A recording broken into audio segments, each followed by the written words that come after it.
Let me make sure.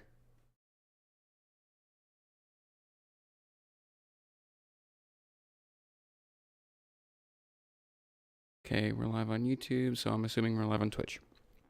Hello, everybody. Welcome to the Airline Food Podcast, Episode 1, the pilot episode. I'm your pilot, H2, and this is your co-pilot, Stark.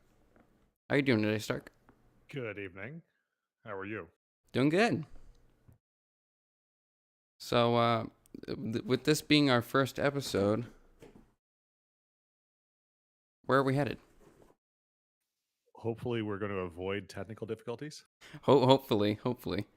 I'd I've yet to suggest... see us pop up it on Twitch. Really? Oh, no, wait. There we go. Okay, good. Because I just booted up Twitch. Okay, so everyone who's watching, I suggest you grab a cup of coffee. Or if you don't like coffee, I suggest you grab some tea. But we're just going to sit back, chat, and introduce ourselves for the first hour of the Airline Food Podcast. Oh, wait, an hour? You told me this was like 10 minutes tops. What do you mean? I'm just messing with you. I'm like, hold on, was there some miscommunication? So, are we going to talk about this new set you've got going on over there? Or Oh, what? yeah, new set. Yeah, I moved my desk today to a more professional area. With a ripped couch right there, as you can see. So it's all nice and clean. I made sure of that, but for today. Today is a special occasion for a new step in the content pool. Meanwhile, I've done nothing to improve the acoustics of my surroundings. It is just a bare wall. I can't improve the acoustics of my surrounding, because if I just yell out here, it's you can hear all the reverb.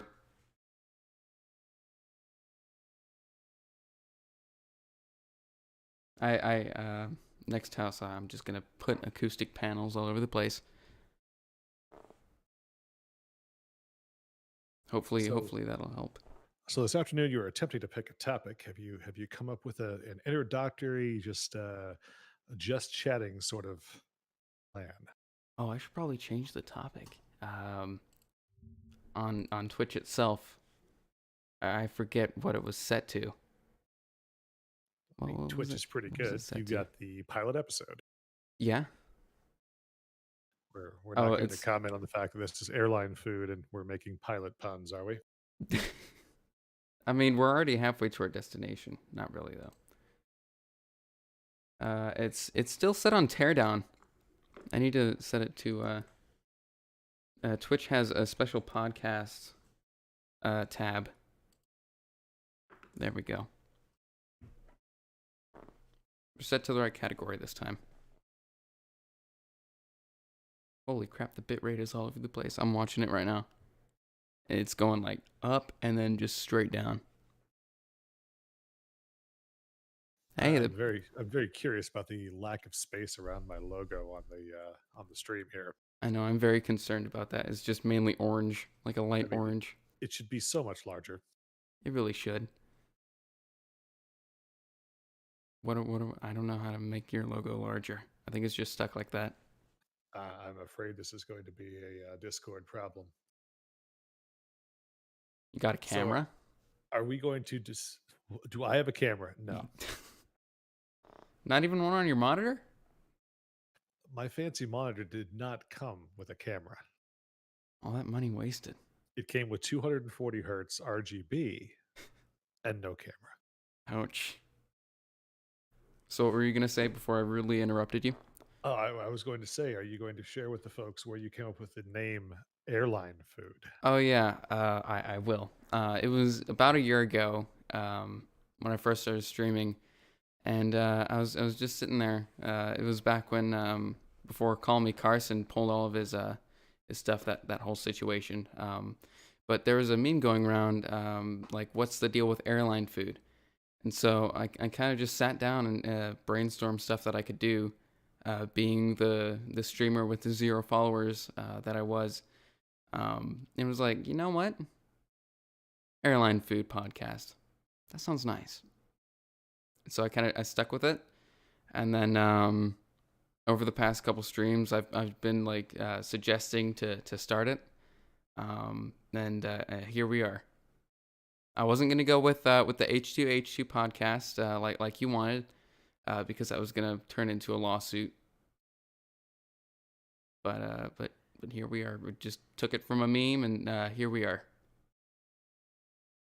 And I think we all appreciate the classy screen print you've got on the mic too to really drive home the Oh yeah, professionalism yeah. that Look, is this stream.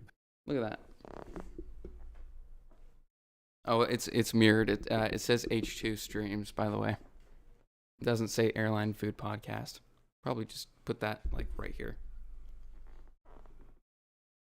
I mean, yeah, you got to decorate the thing up. Oh I mean, yeah. that's what the people are coming here to see is the microphone. Where are my post-it notes?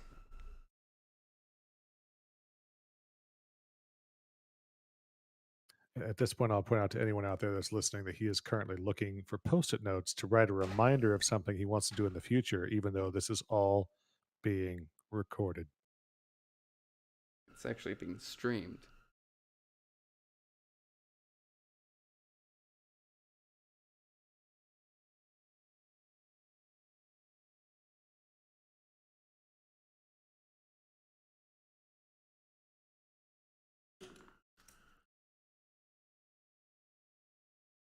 Just gonna rip it off there. Rip it a little bit.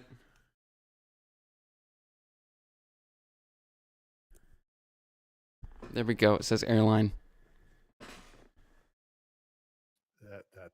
That works. I mean, in the meantime, I can't really do anything since we're currently in the process of moving to Texas, which is going quite well so far.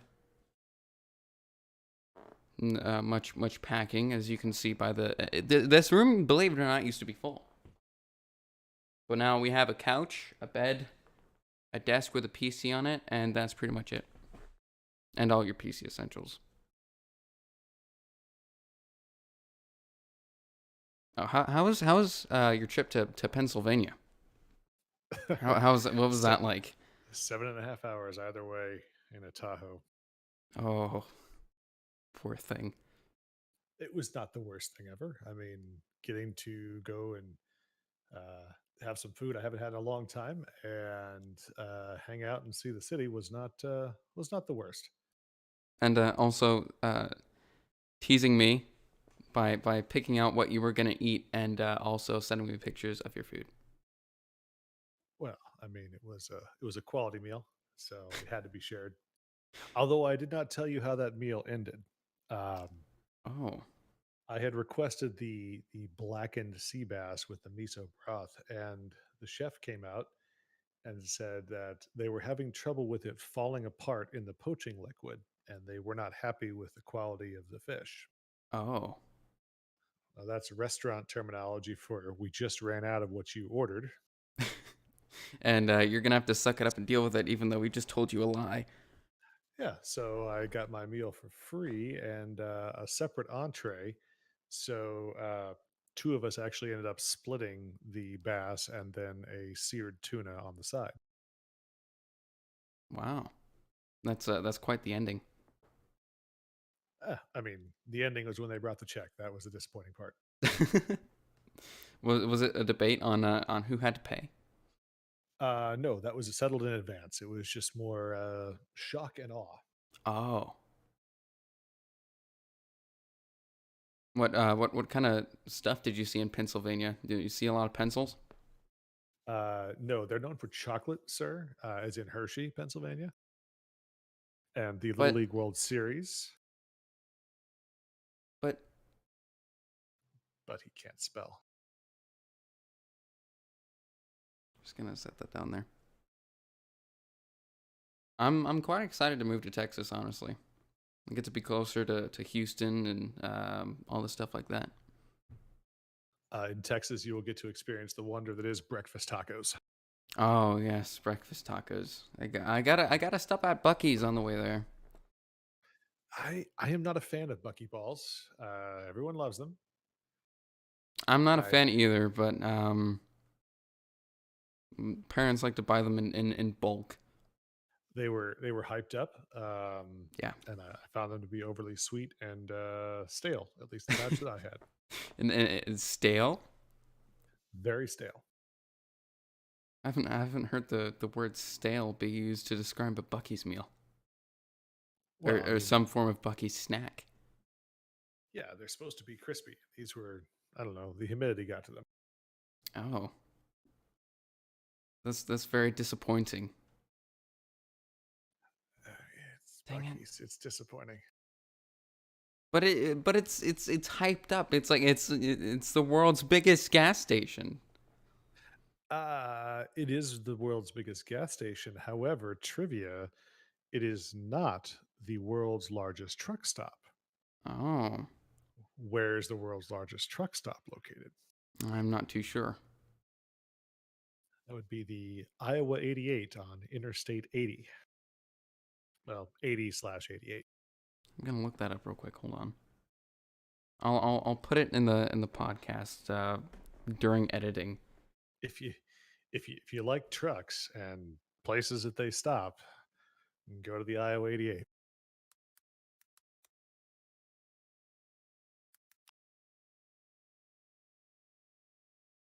Oh my, Yeah, that seems like the only thing Iowa would be known for, though. Even though I had no idea about it, and I lived directly next to Iowa. it is totally appropriate to spend most of your time ignoring Iowa. I mean, like, so Nebraska in our area didn't really have a lot of good movie theaters, and so like the only reason we would go to Iowa was to go to the AMC movie theater, just to watch one movie, and then go home, and then we were done with Iowa until like 3 months later, and then we'd just go back, watch a movie, and then be gone. Oh, hold on, because I'm processing a lot here. Are you saying that you drove from the Nebraska side to Iowa, which I can only means you went to Council Tucky to go see a movie? Pretty much. I mean, we went across the Iowa border. I mean, Marcus theaters weren't good enough? I don't recall ever going to Marcus theaters. I was 10 when we left. Or no, sorry, That's 11. just that's just cruel and unusual, dragging people to Iowa to watch movies. I mean, that was the only reason we went was for like the AMC movie theater, which had like a giant auditorium with art on the ceiling and then reclining chairs, which everywhere has now. Back then, they were new. The finest movie-going experience currently, I believe, would probably be the Alamo Draft House, which started in Texas. And there is actually one on the outskirts of Omaha now with a full-service kitchen. I'm Also, upset by that. no children allowed for PMs unless accompanied by an adult. Tough luck, Gary. And my favorite part is if you have your cell phone out once, they give you a warning. If you take it out a second time, they throw you out. That's actually quite nice. Is that actually coffee? Yes. Is it cold? No. It's actually quite warm. Did you apply enough lightener to it? Only a little bit. I'm not like, oh, look at this. I'm just gonna pour the entire bottle in. You know, this coffee seems a little bit warm. Let me throw a couple ice cubes and a bunch of creamer in it. I'm gonna say it looks to be the color of like very light chocolate milk. Ouch. I, I only put like a little bit in. I don't even know how strong of a creamer that was to change it that much. Like, for those of you watching the stream, it's almost white. It's the color of the cup. No, the color of the cup is a lot lighter. So here's a fun topic to talk about since it's very timely. Uh, did you see the tweet that says only 2 more days until 313? And yes, Atnarek, it is just milk. It's Edneric. It's not just milk. Trust me. It's really not. It's He added it's. coffee to his milk. I've never heard that used before, but no, I didn't. I made like the coffee came up to about here, and then the creamer went to here. See that the coffee was here, creamer went here. I couldn't put any more creamer because one, I don't like a lot of creamer, and two, it would be hard to take up the stairs. It is almost as light as the background to my logo. Hold on, color comparison. Wait, it's the same color, almost the same color.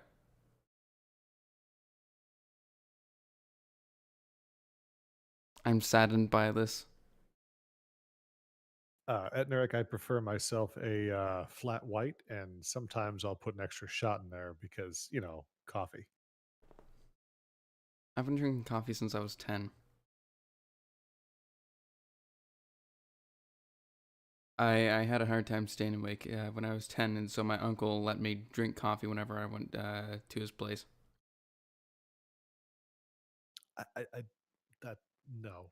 Yeah, it happened. And I've been drinking coffee ever since.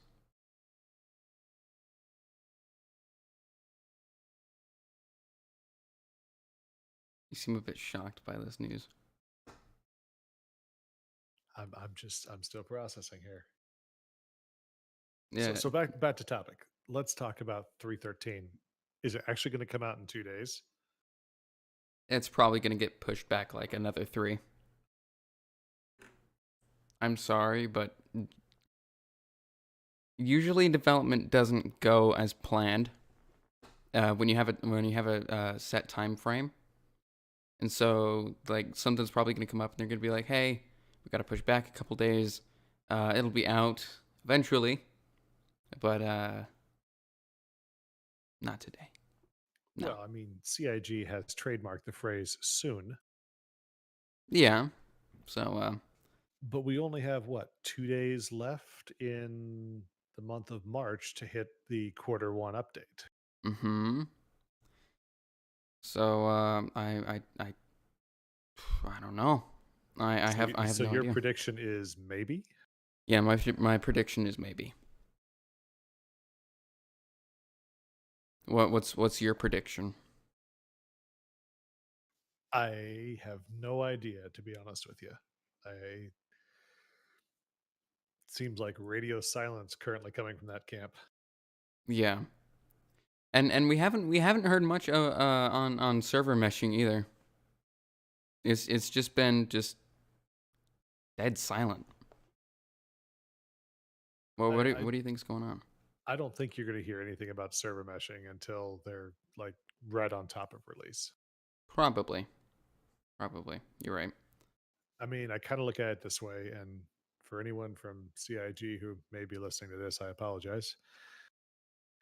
But they do a lot of things very geared toward a marketing promotion and with the idea of generating capital. Yeah. So, what better way to like uh, drum up a lot of excitement is if you can guarantee the date for a major change like server meshing to get new players and old players to come back to it, as opposed to like saying we're going to have server meshing in 2 weeks and then missing the deadline and having bad publicity. Yeah. I say push further too complex, Ednrex says. Yeah, I mean, I'm trying to think of any other game that really does what they're trying to do from server meshing standpoint. I haven't quite done I haven't done a lot of research in games that do server meshing. I mean the trying to think if I have a game with server meshing. I probably don't.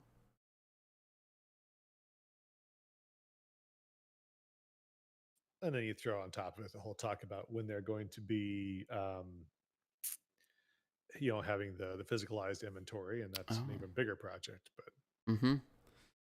you're Because right, and Rick, the theory behind it is fun. I mean, it's cool, the idea of being able to kind of seamlessly play with different groups of people across multiple servers.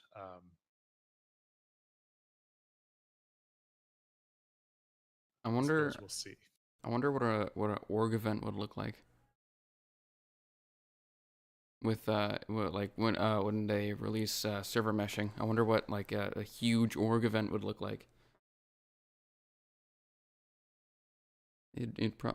Org mining sessions, they could wipe out an entire planet, strip it of resources.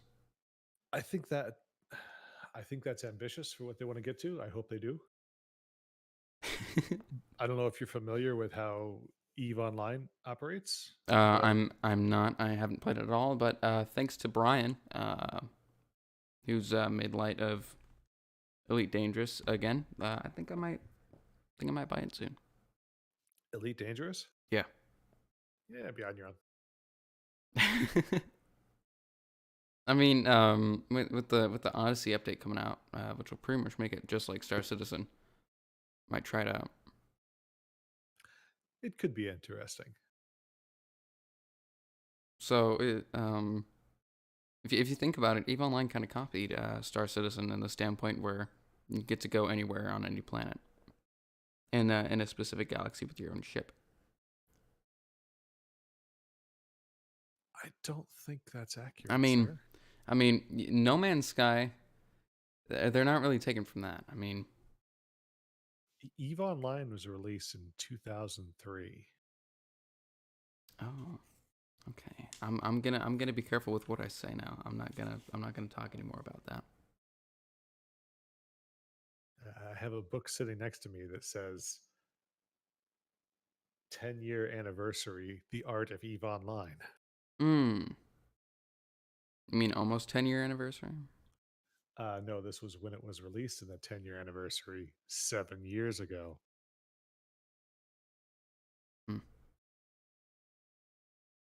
But the interesting thing that they have to do is when they have their massive fleet battles, the ones that you hear about where 500 or 1,000 or 2,000 players are doing a PvP engagement, they have to do server time dilation.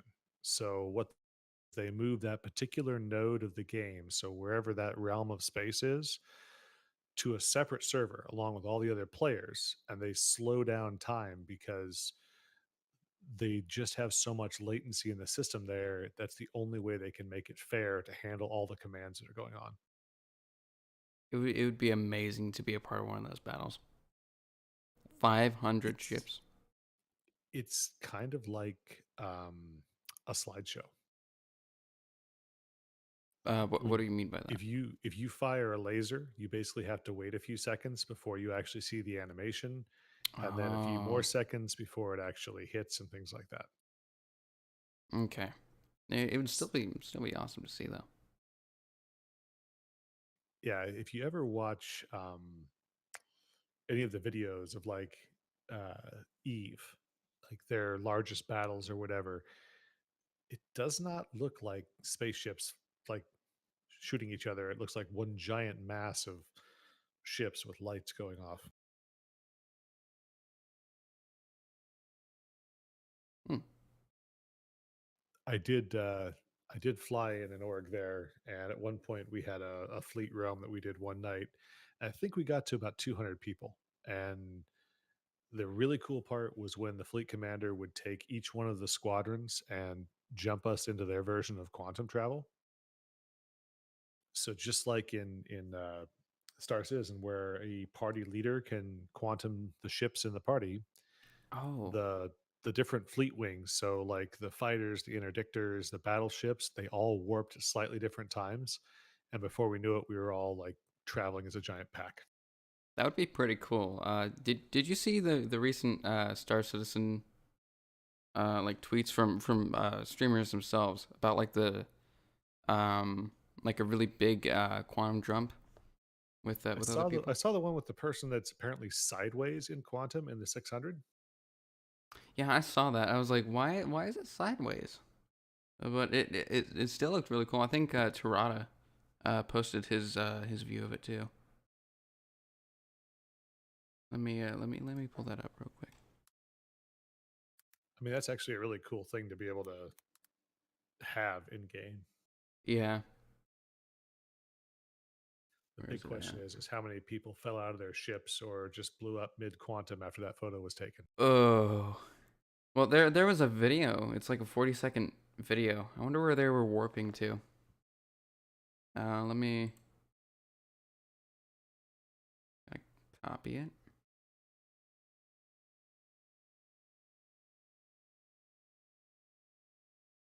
Hold on, where's the share button on desktop? There it is.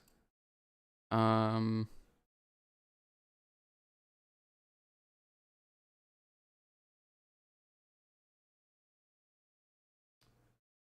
hold on, let me pull up like the Discord chat.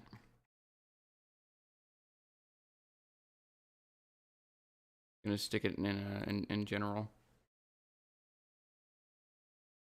Boom. Yeah, if you want, you can pull that up, but like, it's interesting. Pink background of that jump. But you see the 800 and MSR. Oh, that's loud. I didn't mean for that to be blaring.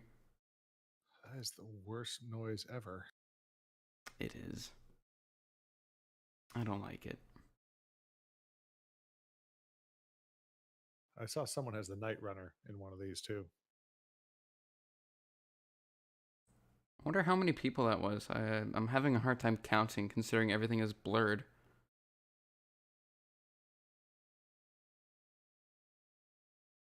It looks like the same video, only the other one was taken without the effects and from a different angle. Where's the one without the effects? Because Tarada's view and a picture is the only thing I've seen. Hold on.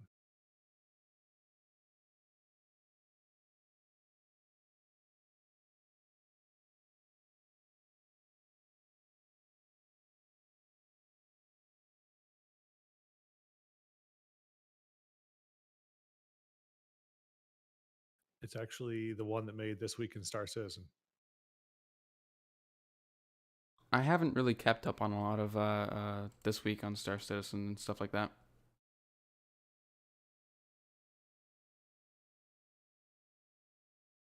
I believe those are the same ships. Did you put it in Discord? Oh yeah, sorry, put it right underneath your memes because I definitely saw an 800 and a hammerhead in that video you were showing. Oh yeah, that looks like this. So you have two Carracks. Hold on, I gotta. Oh, the image just stays the same size. Okay. So it looks like you have some form of constellation, an MSR. Looks like two other constellations. Two Carracks, Hammerhead, Sideways 890. Oh wait, no, 600. that's three Carracks. I think it's a 600 sideways. I mean, right there, it looks like the. Oh wait, are you sure? Because I'm looking like the best I can with my horrible vision, but it looks like a wing comes out and it has that little thing like it has on the Carrack. No, what I'm seeing there is if you, it's hard to zoom in. Let's gotta find a better picture. I don't think I can zoom in. Here, if I save the image. The one on the far left, by the way, Uh-Huh. that's a Starfarer. Oh. Okay. Yeah, I'm having trouble seeing.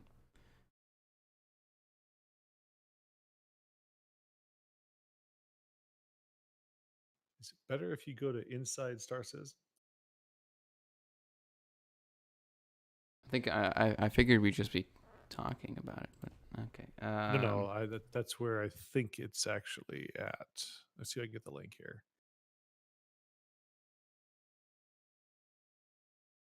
I'm gonna put on a little bit of music in the background.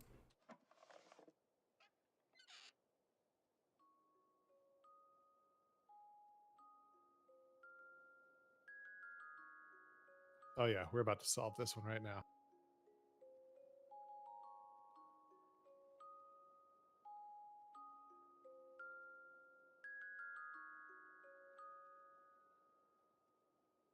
I see you posted this week in Star Citizen. Okay. You can zoom in on the one if you go to the page.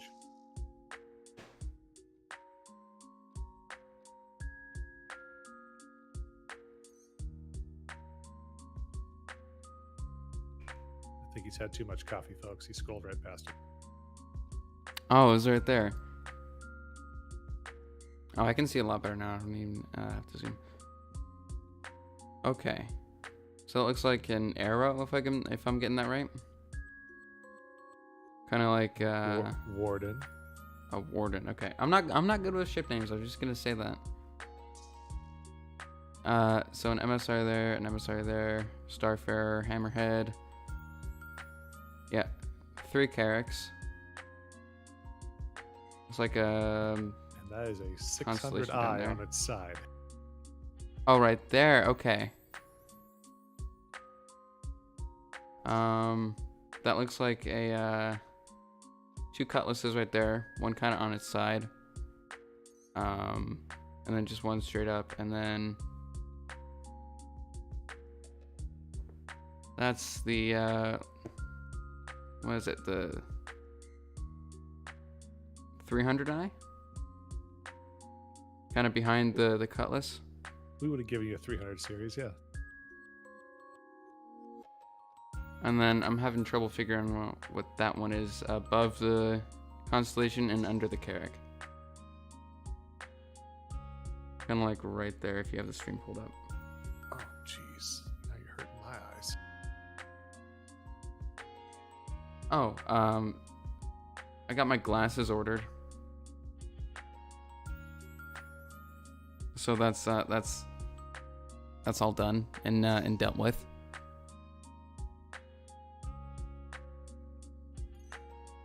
Oh boy, that's a terrapin, isn't it? I think so.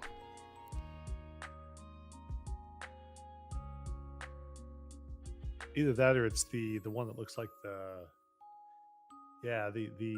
AI is the one above it with the star, right? But in between the Yeah. Carrack and that Connie. I don't know what that is.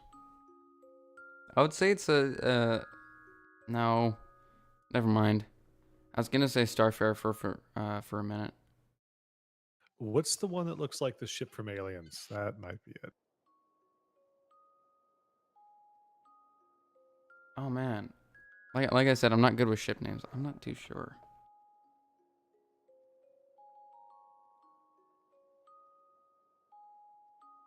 The Airline Let's Food Podcast, see. where we dissect images that you can't see.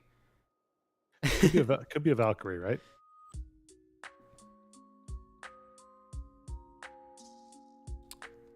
Possibly. The Terrapin's not in game, so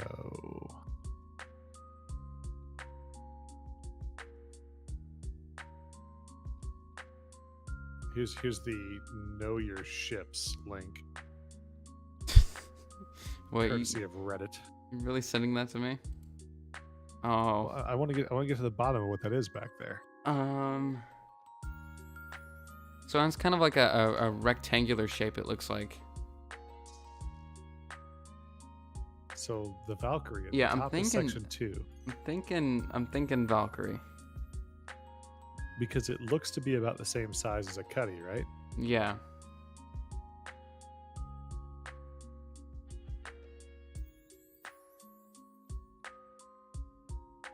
Yeah, I'm thinking Valkyrie.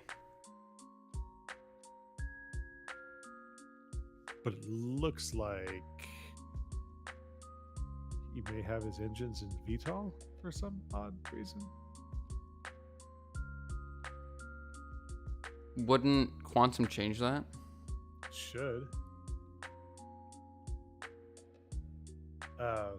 which square? Etner, we're looking at Right the ship in here. between the Carrick and the Connie. Here, let me pull it up. We're looking at the one right there. If you can see my cursor moving around.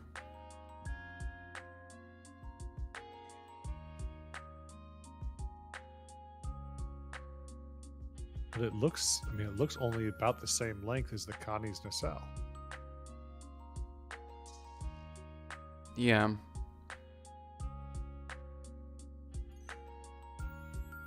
But I guess I'm looking at it, and the Valkyrie is only 35 or 36 meters, and the Connie is 61.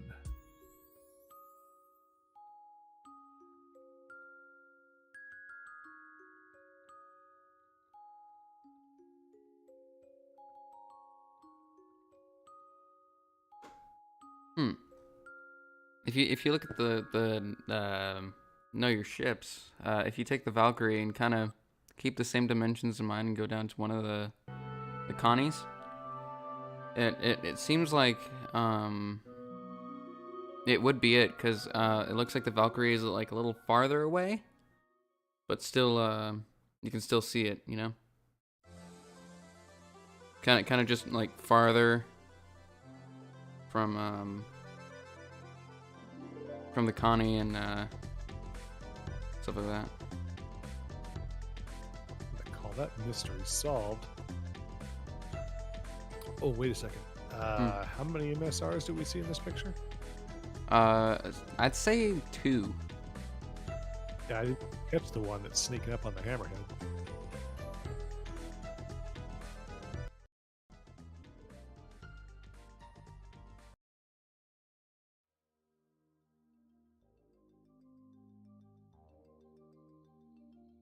Apparently, we've gone to commercial time. No. Did it go to commercial?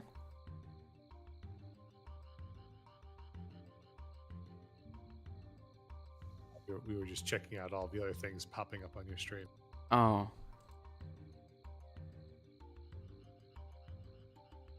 Well, no, you haven't. Possible it's a prospector. Let's see. Prospector? That's... No. No, I don't think so. That doesn't look like a prospector. Oh, no. It's too rectangular shaped to be a prospector, and it doesn't have that round front to it.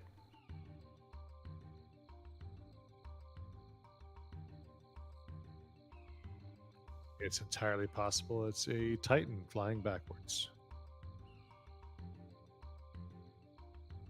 I think we can take the whole backwards thing out of this, considering it is a quantum jump. And I don't think you can quantum jump backwards, even if you were in a group jump. I mean, we could test that another day. On a gaming stream. Just like try and group quantum backwards.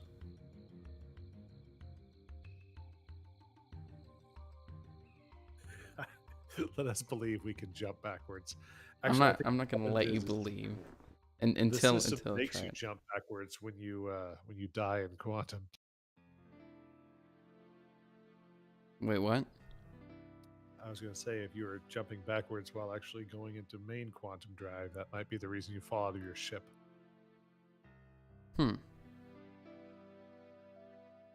So how are we going to handle this rapidly decreasing lighting? I have a thing that can fix that. Hold on. It's called a light switch. But This is professional streaming, folks. professional streaming. We don't need any of those RGB strip lights around the room. I'm moving. I don't need to put those up. We have stealing lights. There's no ring light. Yeah, there is. There's one like right above the camera. But it does barely anything at full brightness. It needs to be like at least right here for it to actually produce a good enough amount of light. So back to the question at hand, as you still try and get through that cup of coffee. What's the question I had? So 3.13 we've established may or may not be out on time. Mm-hmm. Here are two other questions. We'll start with the easy one. What do you think the reputation system is going to be like?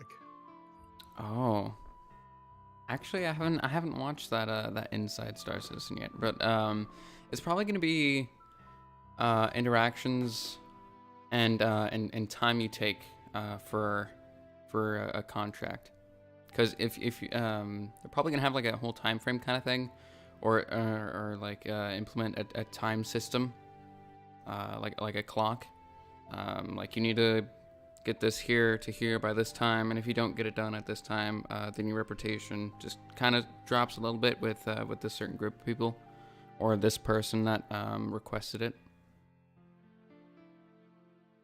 Maybe stuff like that. Definitely, the idea that the more you do projects for a specific group, and the more you complete them, the better your rep gets, and hopefully Yeah. that opens up to some new gaming paths. It's interesting to wonder about this stuff. So, what about PvP? Is there Oh enough? boy. Too much? Oh boy. I'd say there's enough. I wouldn't call it too much. But So, I a don't pre-access game. Do you think that people should be getting kicked out for excessive PvP? It depends on what the person who banned them thought was excessive. I mean, if they're killing you like left and right, then I'd say that's excessive, like spawn killing and stuff like that on pads. I'd say that would be a little excessive. But like casual PvP, where I mean you could count casual PvP as excessive. Like I don't know what they have in mind for what's excessive. So what would you think is excessive? I don't know how to answer that, to be honest. I think you and I have talked about my thoughts about kind of what happened to Star Citizen after they had the big Xenothreat. Xenothreat. That was when we attempted the cyclone jump. That was at the start of that. Because yes, I was on Microtech and you were talking about the negativity some of Xenothreat has brought in terms of new players and them being negative and stuff like that. We've even seen some of it in just regular Star Citizen chat. People used to be supportive and like, hey, how do you boot up the ship? What hotkeys can you use to boot up the ship? How do I use throttle? Like, people would be really supportive with that, and then they just, after Xenothreat, a lot of people became really negative, or new players thought they were all big and bad, even though they're new. Star Citizen, I feel like is still supportive in some way, but I think that the newer aggressive players have kind of drowned that out a bit. no, I agree. I agree with what kind of Ednark is saying too, though. Yeah. Which I guess raises the other question: is the whole concept of Star Citizen a PvP game or not?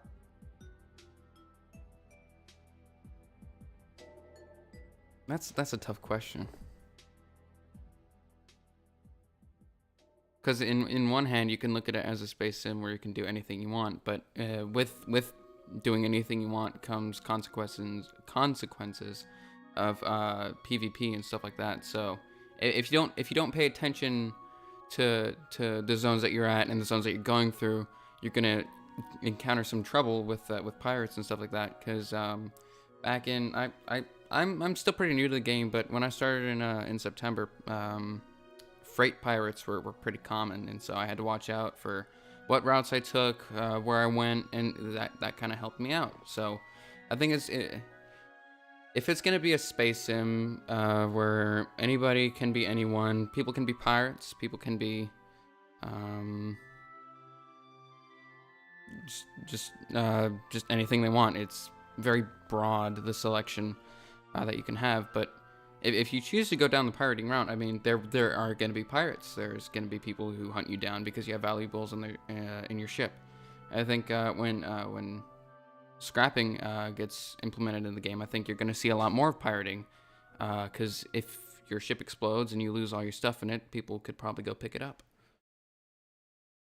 I mean, it's the city I live next to, Shreveport. You got to watch out where you go in there. I mean, there's some streets you don't go down because, I mean, it's a very bad street in general in terms of crime. And so, when you're talking about crime and also in a space sim, I mean, you got to watch out for the routes you take in the places you go. I mean, this is pretty much like real life because it is a space simulator and stuff like that. I mean, do you get what I'm saying?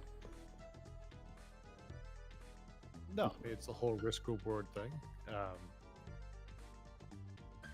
The only basis of comparison I'll give is to Eve, and I think that they attempted to do something that made sense, but over the years it's been shown to maybe not be that effective. So in Eve, there are basically two types of zones. There's high sec and then there's null sec. High sec is high security space, where you're meant to not PvP and be a general good person. Null sec is the complete opposite, where there is 0.0 space with no police at all. Bad things happen in null sec. Yeah. So I think. So the interesting thing that happened is that they have always had an in-game NPC police force called Concord. Concord is supposed to immediately intervene in any sort of PvP information. So let's say you started shooting my ship. Concord would come for you. Mm-hmm. And they're supposed to come very fast, which they typically do. Like, we're talking, they just spawn in at your spot. They don't have to fly there or whatever. And they have the most powerful weapons in the game. So if you shot me first, they're going to kill you. Which is a cool mechanic. Unfortunately, people have realized that there's a way that you can cheat Concord, essentially, which has opened the door to the griefing that can happen when you think you're in a safe zone.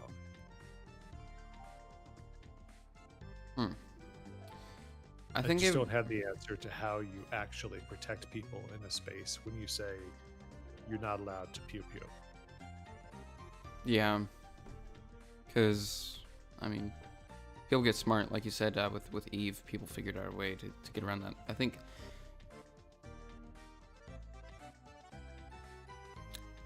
I wonder what somewhat of a police mechanic would be like in Star Citizen.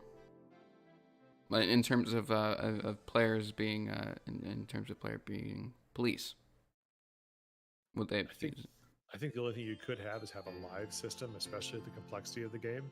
But I mean, look at it this way, right? Because you're the one that's done some silly things around a space station. I have. I was speeding and got caught, and so.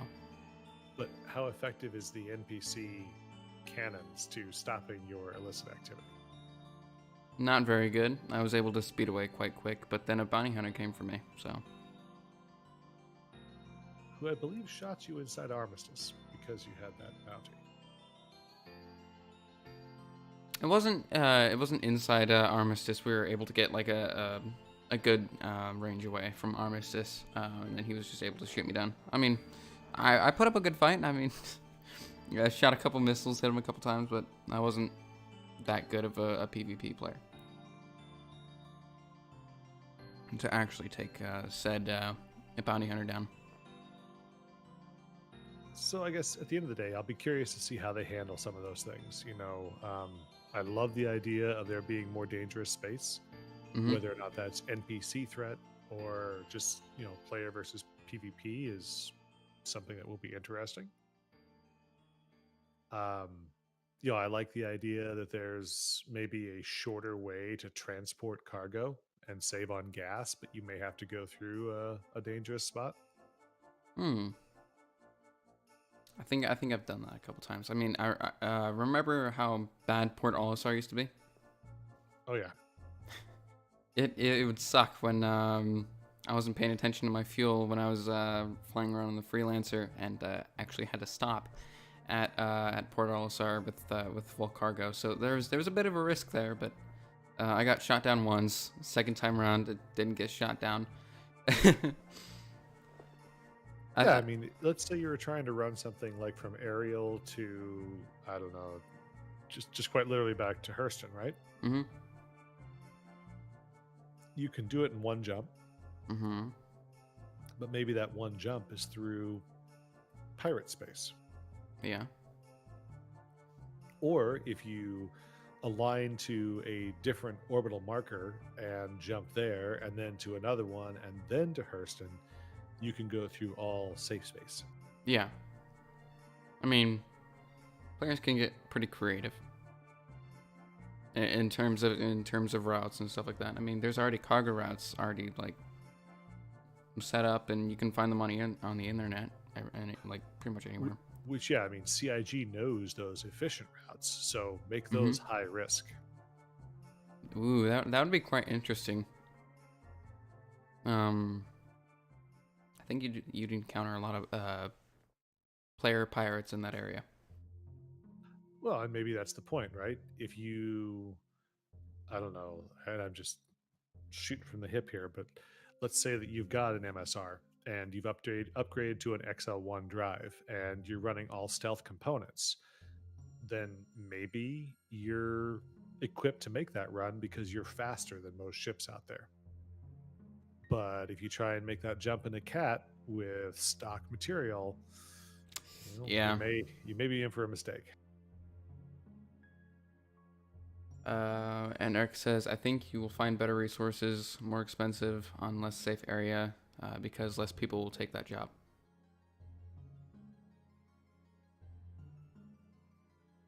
So, I like the idea of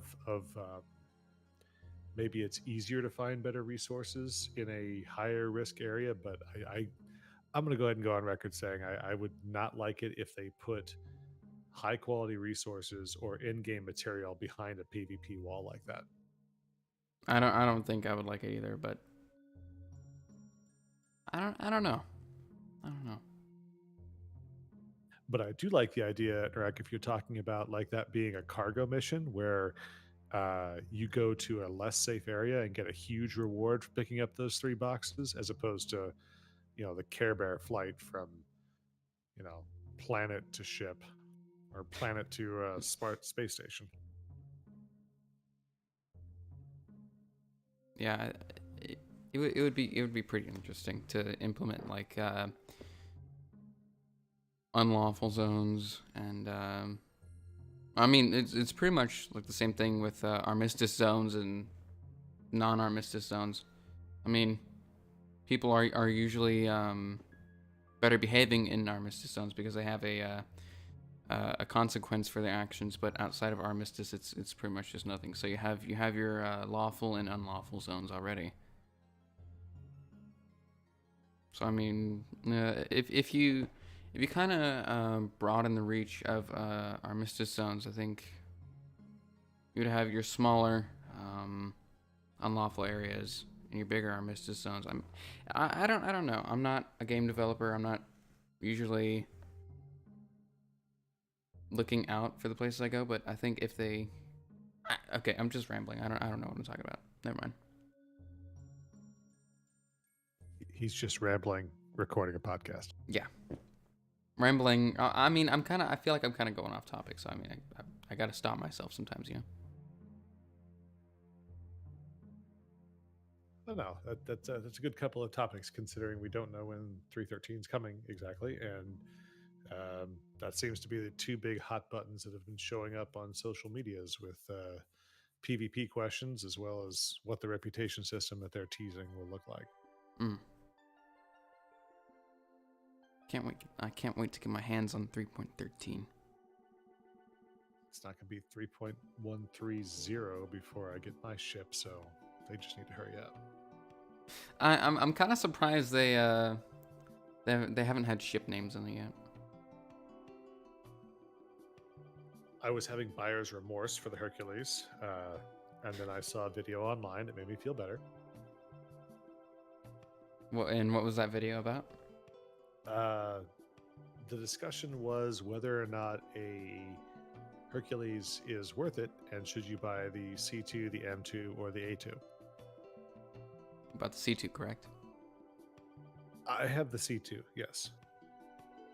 And there's been this push recently saying, well, why wouldn't you go with the M2? Because it has, just slightly less, meaning like 100 or 200 less storage spots. But it has much better armor and all this stuff.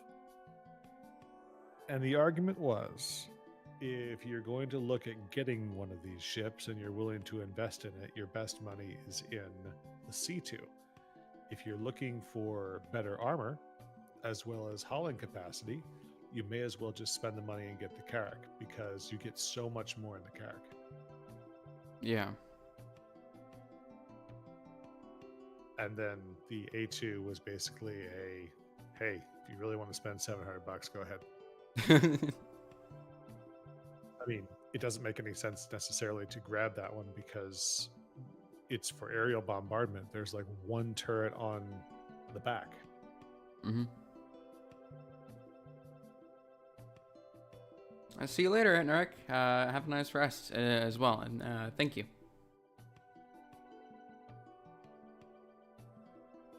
I'm focused on the orbital drops though. Waking less than 5 hours, not good. Well, yeah, I mean the idea that you can drop large or small style bombs, and not only bombs but vehicles as well. I got my mind set on the ballista. You can't put a ballista in an A2. Oh, I'm talking about the C2. Oh, I think you could put 3 or 4 in there. Ooh. Have three vehicular bombs. I think what we need to do is they need to find a way to shut off the gravity generator inside of the cargo holds. Oh, that would be awesome. So you can put like 30 or 40 little gray cats in there or something, and then just dump them. I wonder which one would be more powerful though. I mean, you get more bombs with the PTV, so you can drop them. They should add weight, because it seems like whenever you go to drop a vehicle, they all have the same weight.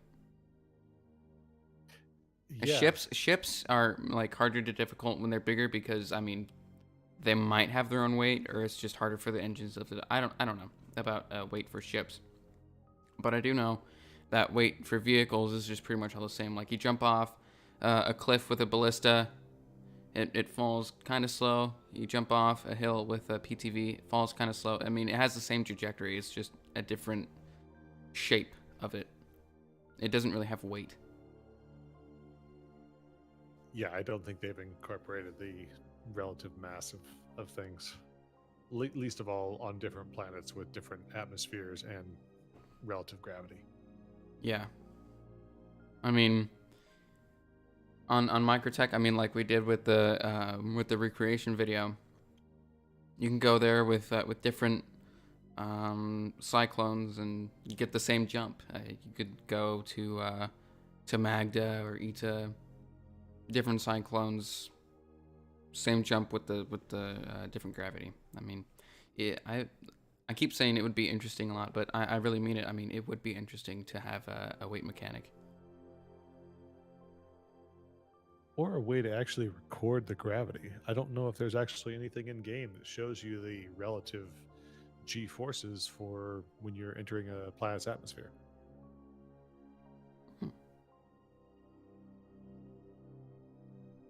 Yeah, I don't think there's anything either. I mean, when I was flying your MSR down to Microtech Surface, I could do the same thing, same trajectory. No really difficulty at all. With like the Arrow, or like the Aurora, or the Penguin. Well, the I mean, Crusader ships are known for their nimble flight frame as well in atmosphere. I And I think it. believe their ample engines give them the speed advantage that they require. Yeah. I think it would be interesting to have a gravity pull in, kind of like if you're stationary in Atmo, you kind of get pulled in. Like you kind of if you're gonna stay in Atmo, you kind of have to put yourself in an orbit. But if you haven't put yourself in an orbit, I think it would be interesting to have you kind of fall down there. But you got to make sure like you're in the right angle and everything to fall down. So Ednarek, that you I don't. was thinking it was a Terrapin, but is it in game? Sorry, we're going back 5 minutes here. No, we're going back like 30 minutes. A little more than 30 minutes, because we're 15, maybe 20 in 20 minutes into the podcast, and you sent me the image, and we're like, hey, what the heck is this?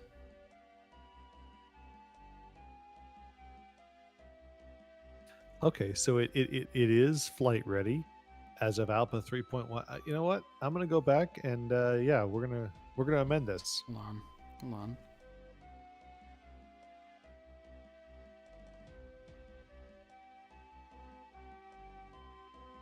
on. So, where the heck is is the Terrapin on here? I sent you a link. Yeah, it's all the way up in the beginning, but look at the Star Citizen Tools link. Oh, It's a Terrapin. that's totally a Terrapin. I mean, no, not on there, but here, if I go,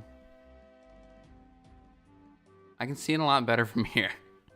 But yeah, that's totally a Terrapin.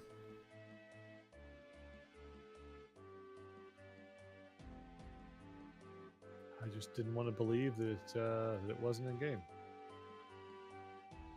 I don't know why I'm looking here, but yeah. That's totally it.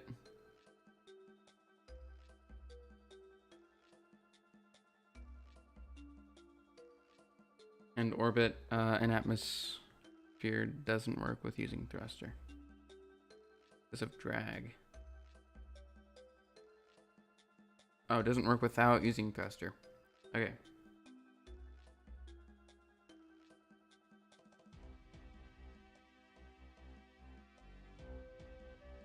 But back to that whole thing about orbit. Do you think that would be an interesting thing?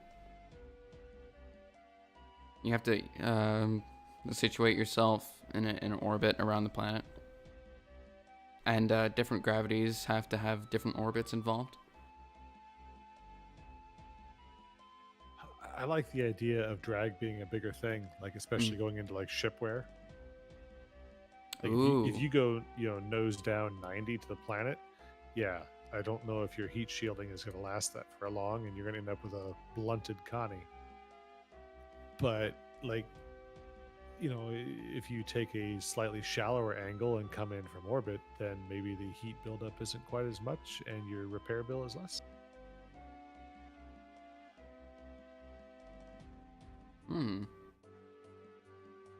Which means you're going to have to change the entire way that you slam about the solar system in this game. Yeah. What I can't wait for is when you don't get your cheap free refills on lost ships. It's gonna get pretty expensive, I bet. Well, I fully expect that they're going to put the time back into it where you may be able to pay, but it's also still going to cost you a significant portion of time. Yeah. You know something that would be like a really horrible move to do? I don't even know. If you destroy your ship, you have to pay full price, like if you bought it in game. Well, I mean, so like if you wreck, like you gotta Like if that's put in place, you got to be like super careful with your ship. You got to pretty much baby it. But like let's put the Phoenix into it. If I was abusing my Phoenix a lot, and kind of took it at a hard angle and crashed it, I feel like I'd have to pay full price, the whole 5.8 for a new ship. So Well, I you mean, really got to be careful with it. Eve has a very similar system where you can buy like 5 or 6 different levels of insurance, and the insurance pays you back a percentage of what you paid for. Hmm. So let's say that you have 80% insurance and you lose a $10 million ship, then you're going to get $8 million back, but you're going to have to front the other two if you want that ship again.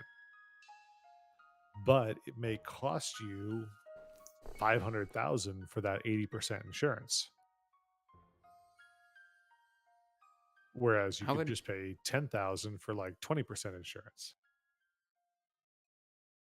huh. I think that would make people work a lot more in game instead of like if you're like a low level player that doesn't really play much like me, I gotta get back into it. But um, I don't have a lot of credits to my name right now. But I went out and with you and we got the 5.8, 1 mil of which for grape juice. um, but I think if you buy using in-game credits, or maybe if you bought it like with real life money, if you crashed it in game, you'd have to build up the credits in that game as well. I think it would be interesting. But to incorporate a level of insurance, I think that'd be interesting for players like me, because I don't have a lot of credits, and I think insurance would be interesting. So like I'd have to pay for insurance to get a lot of that money back, and then I'd do the work and get the rest. Where's my phone going off? Hold on. It'll be very interesting to see what they decide to do with it. This is weird. Mom just sent me a text asking where the fire extinguisher was. I'm concerned. Has dinner been prepared yet? Did Gary? Okay, interesting. Not interesting. Sorry. Funny story. Gary put ramen in the microwave. You know, like the little plastic tins that you can get from like Walmart and stuff for like the ramen cookers. Gary put his ramen in one of those, stuck it in the microwave without water. Almost set the ramen on fire. The ramen was charred. There's no saving it. And he also melted the plastic for the ramen cooker. Almost set the house on fire. That's not good. Nope. I got pictures on my phone of the tin that he had it in. Not the tin, plastic tin. You can't stick to. Mom said might need it handy for the dryer. Can you grab it real quick and set it in the kitchen? Sound good. Okay, I'm gonna go back through this conversation. Do you know where the fire extinguisher is? I said, why? She said, might need it handy for the dryer. Can you grab it real quick and set it in the kitchen? I'm gonna say the fire extinguisher is already in the kitchen. Because it's under the sink.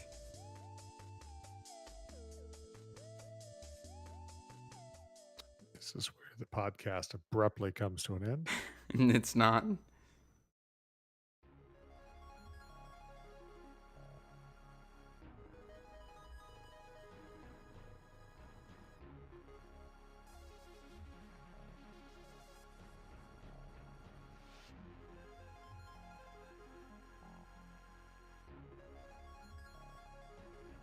You seen the picture of the person able to light pasta onto fire? Wait, what? Light pasta on fire? I mean, you can light anything on fire if you have enough heat. Other than aerogel. I mean, aerogel is pretty fire resistant. You can char it, but you can't set it on fire.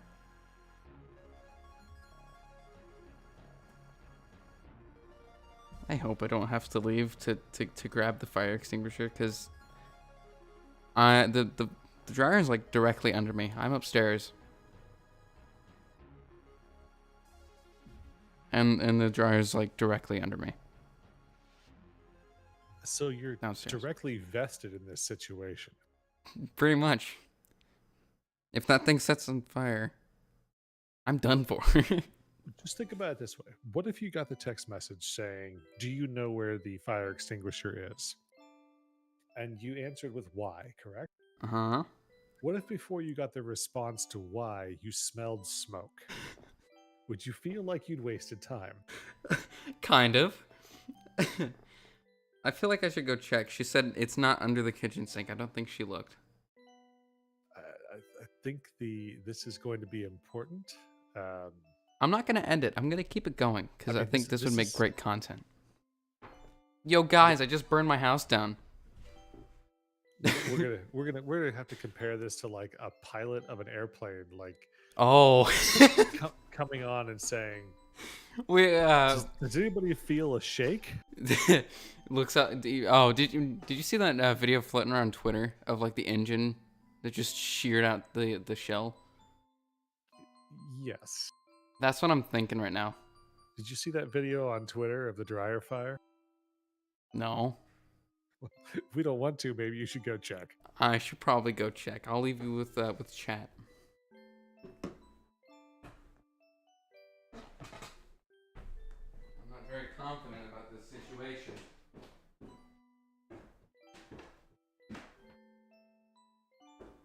And Ednarek still has not gone to bed.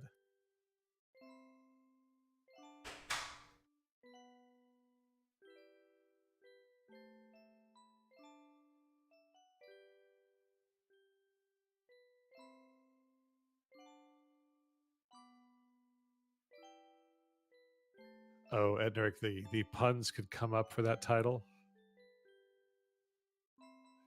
This stream is lit.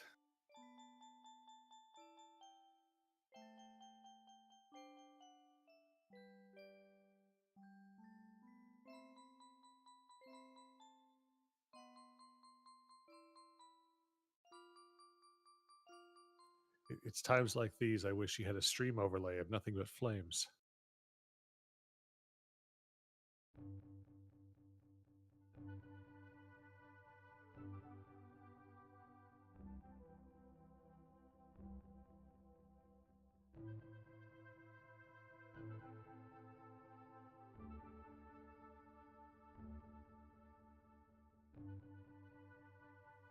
Technically, you're going to reach the point where you're only going to have 4 hours until you have to be up for work.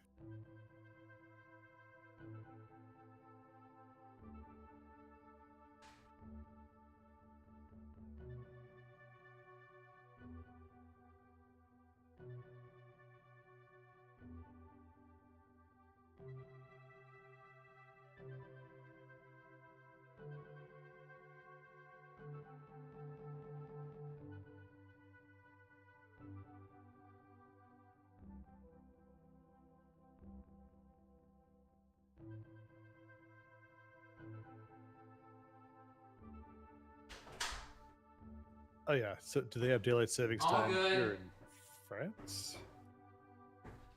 All is well. No fire ensued. All is good. She's the dryer is squeaking a lot, and so she's worried about friction and it setting everything around the dryer on fire.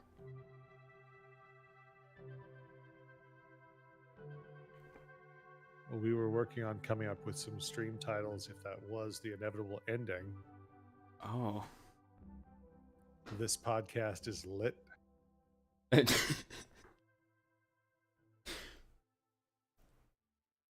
Clickbaiting the video doing a podcast when my house catches fire. That's like some William Osmond stuff right there. I think that's too soon to talk about William and his poor house. I mean, on the topic of potential fire hazard. can't remember what the name of his tabletop laser was. Was it the Retina Scorcher 9000? I think it was.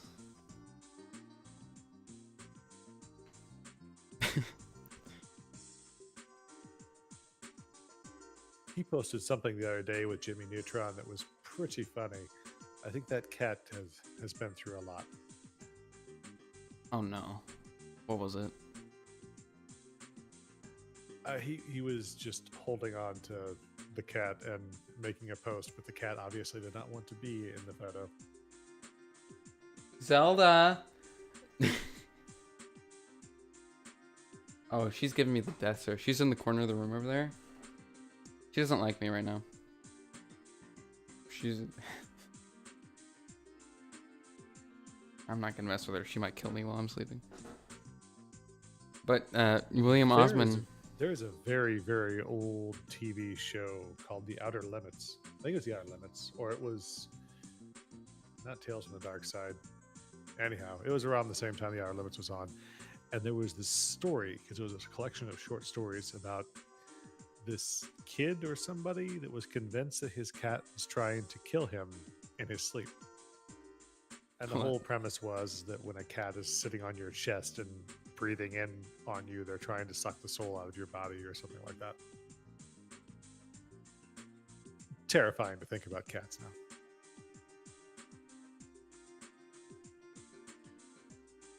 You know, Zelda does that to Mom. She just sits on her lap and just stares at her. Just have to ask yourself if you trust them or not. I don't trust Zelda. I mean, she's always been somewhat of a backstabber. So we had one other topic we were going to try and throw out for the rest of this one because you mentioned it, and now I have to see if you've been doing your homework. Mm-hmm. Let's talk about New World. New World. Oh boy, I haven't been doing my homework. I was just throwing it out today, and then, oof. Well, we may have to save that one, but they did post some additional information on another round of alpha tests. I think I saw something about that on Twitter. I was following them. I've been following them since you mentioned New World. I saw something about play testing. Yeah, it seems like July 20th is going to be a very, very long ways away.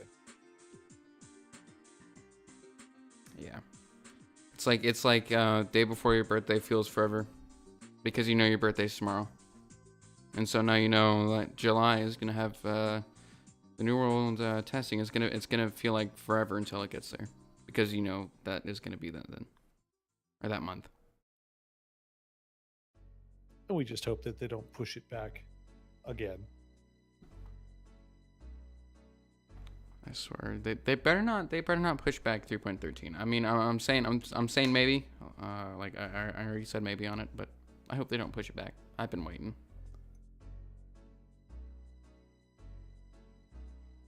What if they tell you that they're going to push back, but they're going to wipe everybody's credits and start you out at your base again? I'm sorry, but I would get mad. I'm sorry. Oh, wait, no.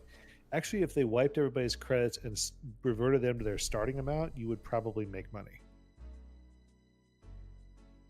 Yeah. Well, I mean, I can't really complain. I mean, I'd complain if I had like millions of credits. But if they wiped like your ships that you bought in game, I'd be mad. Yeah, I'm saying like full wipe, credits, ships. That's where you're starting 20K. That's where I would be mad. See, but it's gonna happen. I know. I know. I'm not looking forward to it. You'll be stuck with what, the penguin? Yeah, pretty much. So that 5.8 we worked for actually meant nothing. Poor guy with his grape juice just dropped 1 million credits on a guy to buy a Phoenix, just for it all to be wiped. I mean, imagine doing another grape juice mission on like the first day after the wipe. Somebody's like, "Hey, Want a million credits, and then everyone with their ships goes towards the grape juice person. Like who can beat the other person to the grape juice, The and who's sad closer thing to the guy. is I'm sure there's people out there that have purchased enough out of game that their starting UEC will be in the hundreds of thousands. Oh, uh, I don't want to I think mean, about that.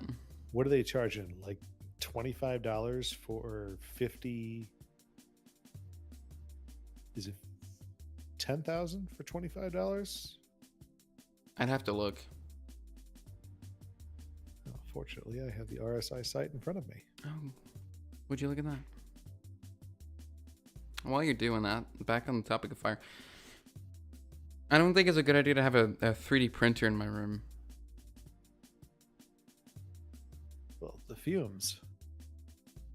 I'm using PLA. I'm not using like PETG or ABS, both of which are not good for a room. PLA is fine. For $20, you can get 20,000 UEC. So that'd be $1 per thousand. Correct. Yeah, it's not gonna, after the wipe, it's not gonna take much for people to go sinking their money in Star Citizen.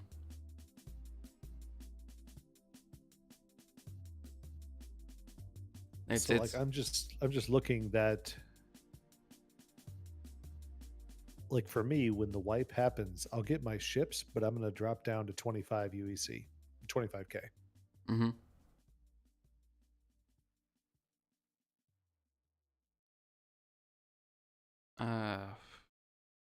I don't want to think about the wipe, to be honest. all that work we put into the Phoenix, and all the past work that I put into to Star Citizen as well. It's vamos, bye bye. To buy the ballista that you can't move off planet. That may have been an impulse purchase, but I will miss it. I mean, isn't that stuck basically on Microtech or any of the major planets? I don't think you can spawn it to the pads of an outpost. It's too big. I've never tried to well, I have once. It didn't spawn, but that was only at one outpost. I haven't tried the others. I'm maybe if you rig a Carrack a certain way, you might be able to get a ballista off planet. It'd be just really janky. Yeah, the Carrack. when he went, yeah, it kind of just faded out of existence. I mean, I was just thinking there's a guy that does will it fit videos on all the ships, so maybe it's already been done. I don't know why, but I was thinking morphologist for a second. He does actually architecture review, like design review. Which is an interesting concept. It is. I think like before I bought Star Citizen, I was like, oh my gosh, that ship looks really cool. And then I'd pull up like a morphologist video and be like, oh, I want that. How much is it? And then look at the price and it'd be like $1,000. I'm like, oh yeah, there goes that dream. Well before the C2 came out, I was looking at the Reclaimer. It's like, look at that beast, I want it. And then it's like, oh, I can't afford it. There goes that dream. Even if I work a lot in Star Citizen, I can't buy it. We tried to launch a Reclaimer from, I think, Area 18. They don't have enough giddy up and go to get out of that planet's atmosphere. Oh. It was really hard during IAE 2950, was it?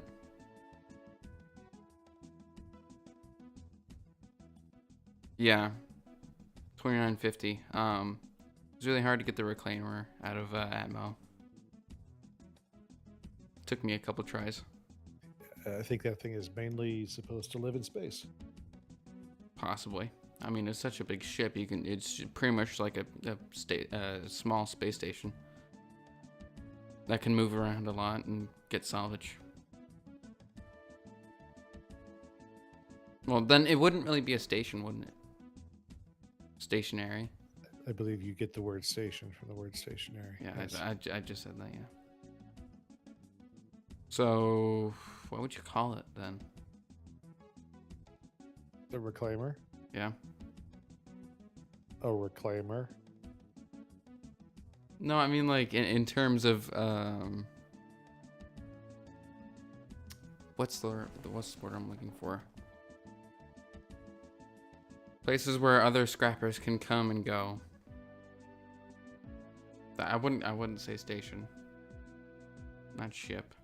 Never mind. I'm not gonna get into it because I'm looking more and more like an idiot the more I talk. The Banu Defender is supposed to be like that, where it's going to have like a commerce section where there'll be like a little miniature mall inside of the ship. Hmm. Actually, that's what they say it's going to be like.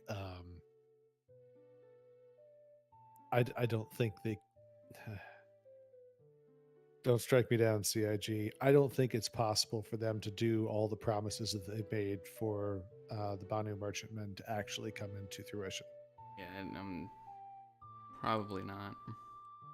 I mean, you're talking about one of the largest ships in the game that they're creating, and they've said that it's going to have like space for meetings and the living and habitat space and the medical bay and all of that stuff. It's gonna be just a flying microtech, or not flying microtech. Babbage.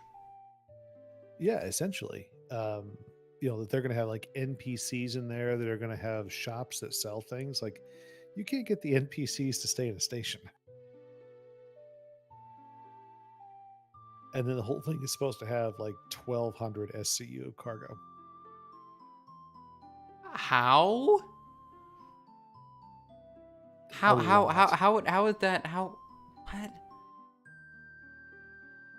I mean, if there's a will, there's a way, and if somebody's really willing it, they're gonna drain a bunch of time into figuring out how to keep an NPC in place during Quantum. Oh boy, I'd hate to be in there for Quantum. Like first Quantum testing, just boom, they're all out. It's like they were all ejected in the space, even though they're not near an airlock. They're just gonna stay there. So yeah, I mean, if they have those plans for the merchantmen, then I mean, the reclaimer could have some sort of trade mechanic, or it'd be interesting if there was a way that you could like buy scrap from people and then process it on the reclaimer. Hmm.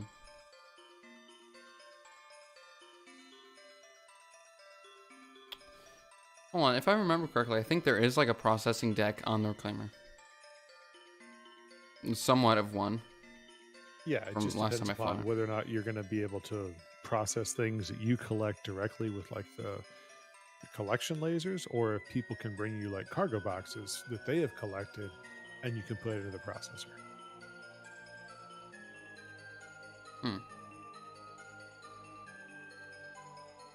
That's interesting. How it would all play out.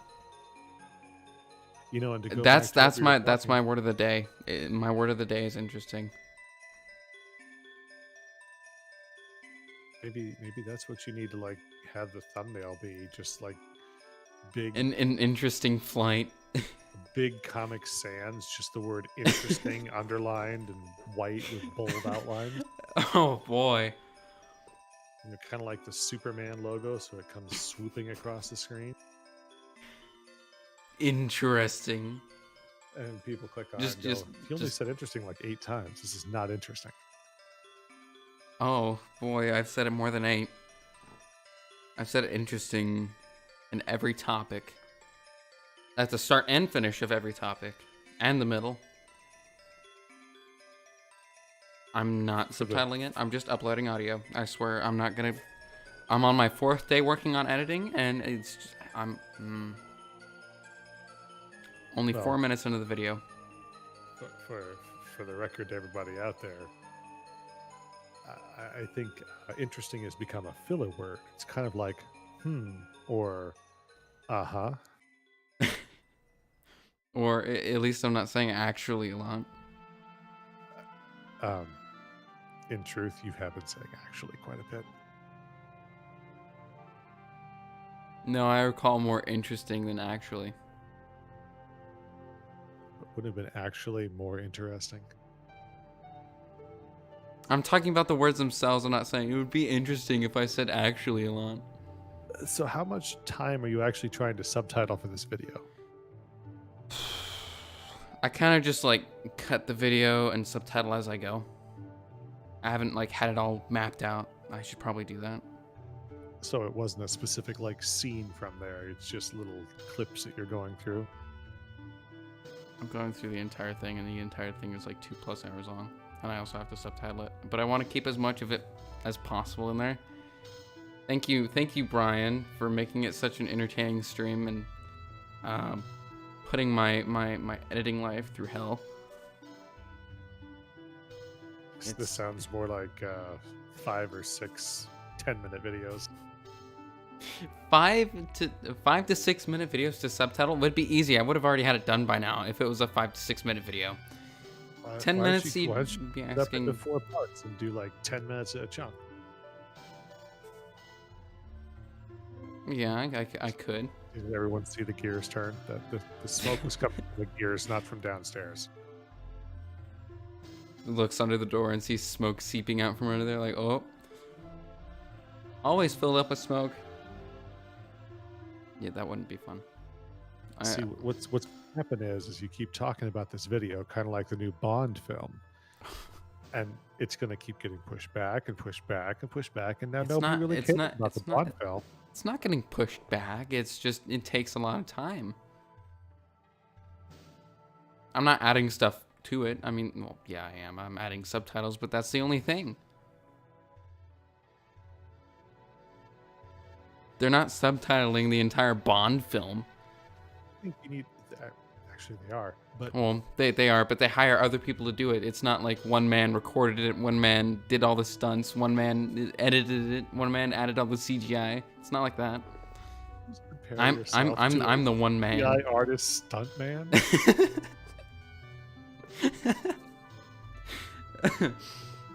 See, a professional CGI artist, a director, stunt coordinator, stunt man, actor. Oh man, there's so many titles that you can have. I can't go through them all. For this, I'm just the editor, recorder, stuntman, subtitler. All I'm saying is, if you got something of good quality and you can put out a small portion of it, then it gets people to come back. I should probably do that then, but it's still going to take me a long time to subtitle 10 minutes, even though I've been working on it for about 2 to 3 days now, and I'm only 2 minutes in. We only have 2 bots apparently in chat that are backing me up. Well, no, wait. Ace is here. He's not a bot. So Ace. There's no one in chat currently backing me up. Yeah. It sounds like you're stalling. Stalling? No.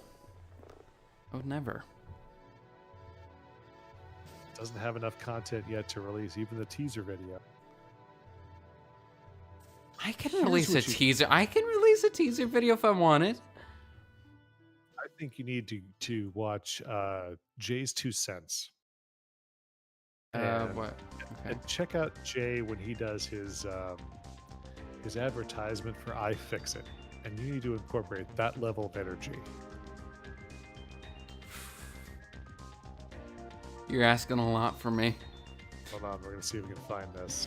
Uh-oh. It's gonna be shown on stream. It's not gonna be on podcast. Or it is shown on podcast, but it's gonna be audio only posted. With a bit of Nintendo music in the background. With varying volumes. I think I found it. Uh-oh. I'm just gonna pull up Discord. Whoa, what? I'm in the general chat on Discord and I see what Etnarak posted. Oh, that was the flaming spaghetti. that was indeed the flaming spaghetti. It looks like the microwave ramen if it didn't have water in it. Just take the water out of this picture and it would be Gary's ramen. Without the pot, and you can put it in a tiny plastic tin in a microwave. Yeah, with curly noodles. Yeah. Okay. Warning audio. We interrupt this video to bring you a special Whoa. message of iFixit. Bring you iFixit by the makers of iFixit. Got a crappy graphics card? That's okay. Fix it with iFixit. iFixit has all the tools you need to make your life better. Got a dirty phone screen? That's okay. You can fix it with iFixit. Thirsty? That's okay. Fix that thirst with iFixit.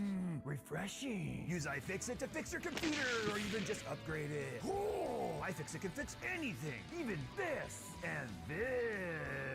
Got a problem with your friend? Fix him too with iFixit. They'll appreciate it. Guaranteed. Disclaimer, iFixit does not actually cause spills, fix friends, fix cars, fix tires, or fix things that are not designed to be fixed with iFixit tools. But that's okay, because iFixit will anyway. To find out more, click the link in the description below. Yeah, iFixit. Explosion.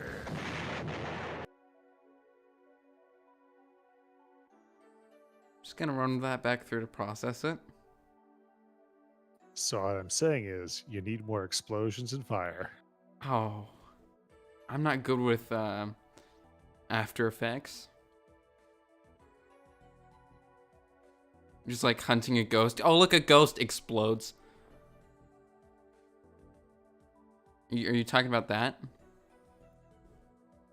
Yeah, I mean, something along those lines. I think you definitely need a lot more... Rights in said- the spirit book. Spirit book explodes. explosions, rainbows, unicorns, lasers.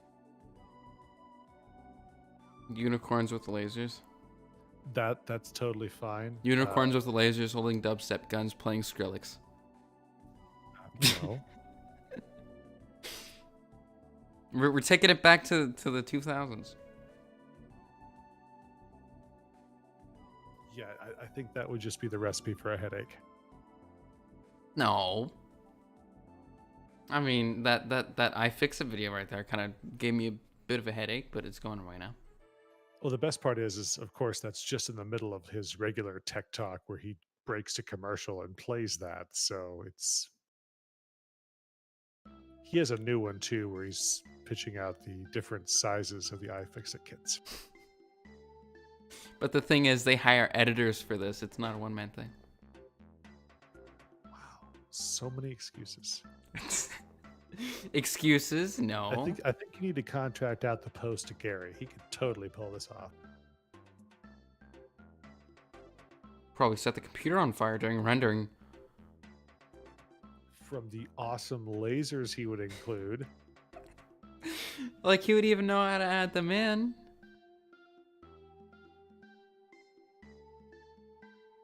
Just saying, if you want ray trace lasers and 3D modeled unicorns, you go to Gary. They may look like Roblox. You just like records a thing in Roblox.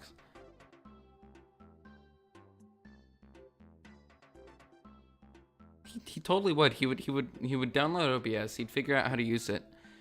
Go to Roblox, make an entire level based around it, and then record it.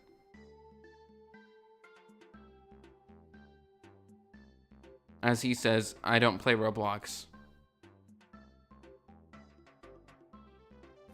This will be a mystery we'll have to seek the bottom of. The mystery's already been solved. It's not gonna happen.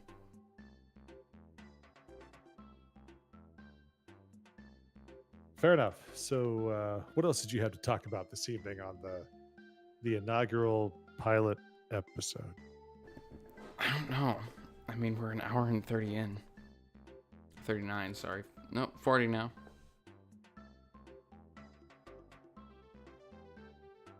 I need to get back on Veroni. Yes, you Yeah. do. 5 episodes is far too few. Oh, indeed. See, I'd totally watch it with mom if she'd binge it with me. She just thinks it's a little weird hearing anime characters dubbed. She's only been watching Attack on Titan, which is all Japanese. With subtitles, of course. I mean, Miyazaki's movies, when they're dubbed, work. So Mom makes fun of everything that's dubbed. She's like, "Ha, they sound like idiots." Like, how they dare got you? good voice actors for that one. I know. You know, she's been talking about just coming up here and raiding my stream sometime. When her friend comes over. Her friend's driving down from Kansas next week to come down here, and she's been talking about having her and her friend come up here and raiding the stream. So maybe when that happens, I can ask her why she thinks anime characters dubbed sound stupid, and you'll get her explanation on it. Now, if that's not a clickbait video title, I don't know what is. It's just a story that I've thought of. Okay, I should become a writer. No, it's actually true. She's thinking about having her and her friend come up here during a stream to mess it up. Should anime be subtitled or dubbed? A conversation with my mother. I mean both goes, but I mean I lean more towards subbed. I mean I can enjoy. I can really appreciate a dubbed anime.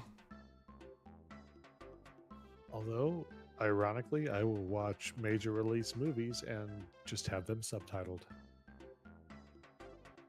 I mean the first Train to Busan was pretty good subtitles. I mean, if there's a way that I can wear glasses in a movie theater and watch a movie live with subtitles, I would probably do it. I would do it. You know, Japan's probably already on that. Like, if you watch The Gentleman, it's so much easier to understand what they're saying in those accents via subtitle. Mom complains that she's partially deaf, even though she's got no medical reasoning behind it. So she puts on closed captions for like every video. She watches every movie, every video. Puts on closed captions. And so I was talking to her earlier about subtitling like the entirety of my video because, you know, people do that. Like Swagger Souls and stuff like that. People like that. They hire editors to subtitle their videos. I'm like, hey, Mom, I'm thinking about subtitling my entire video. It's gonna take a long time. She's like, are you sure about that? People can just turn on closed captions. I'm like, that's true, but it's funnier if you do it yourself. I think it's funny that we're subtitling a video that was recorded with a person who came into the stream that sounded like Swagger Souls in the style That's of Swagger actually Souls video. Mm-hmm. Whoa, now that I think about it. I don't know if that's meta or just ripping him off. No, it's meta because I actually didn't think about that until I saw one of his videos. Like when that guy came into the stream or came into the party in Phasmophobia, I was like, this dude sounds like Swagger. So I pulled up one of his videos, and I'm like, yeah, that sounds like Swagger. Completely avoiding the fact that it had subtitles involved. And then last night I was watching some of Swagger Soul's videos, and I see subtitles. I'm like, oh, I hope I don't get in trouble for this. I think Fitz does it a lot more, but he does like the different speakers and Yeah, different colors. That's what I'm doing. Oh, wait. So since the stream hasn't seen it, but there is a preview of the first round, would you please explain why your text is not in purple, considering everything on the stream is? Oh. I don't know why is Swagger's main color for his helmet silver, and he bases his channel around the helmet, but his subtitling is like white or black. I think he does himself in white. Hold on, we're gonna look this up. We're gonna look this up.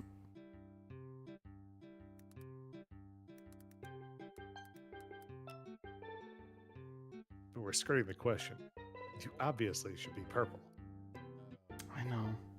I don't even think you picked like green. That's the opposite of purple. You saying I picked green? I think you did pick green. I didn't pick green. You know, everyone who's watching this podcast is gonna get an exclusive look. I'm gonna pull up Blender.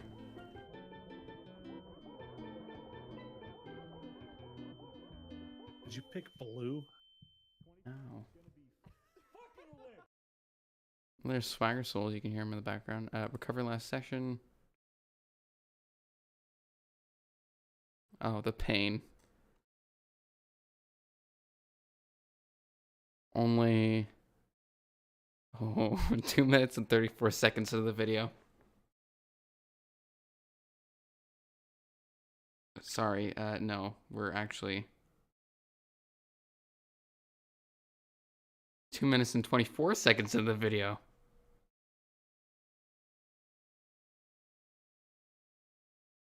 Oh, Blender hates me.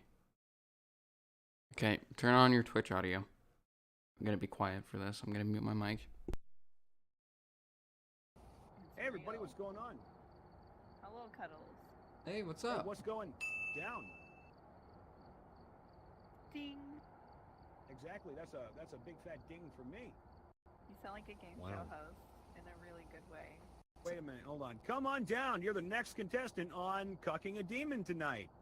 Starring Clorox odorless paint thinner. Don't huff it or drink it, kids. It's used to strip paint. That's all you guys get. What color was your text? I don't know. What color was it, Stark?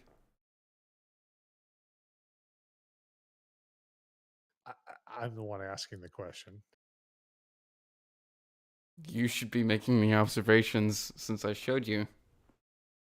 Was it white? I think it was white. It definitely wasn't purple though. Again.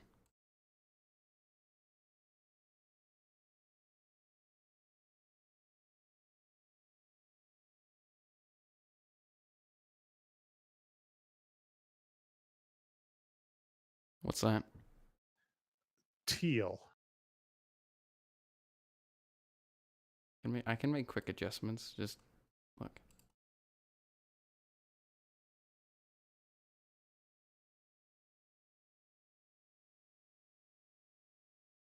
Is that better? I mean, that's more in keeping with the H and the 2 I'm looking at over here. I just got to get that right for every word I do. There's a better way to solve this. Look at the back of your microphone. What color is that? Red. No, it's not. And yeah. Are you colorblind too? No. That's not purple. Why does it look so off color on there? Hold on. I'm gonna send. I'm gonna send you. What is going on? It shows the red just fine and the floor just fine. The floor looks the same on camera as it does in real life. The carpet looks the same. What is wrong with that?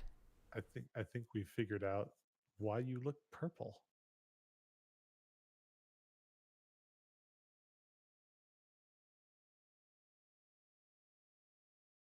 Hold on. I'm just gonna pull that up. I think everything is a little bit out of blue balance, to be honest with you. This camera is not the most reliable.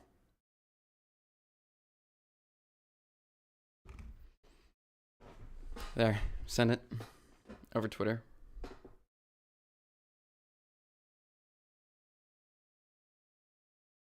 For anyone using Twitter, it's not working right now. Oh, fine. Discord. Here we go.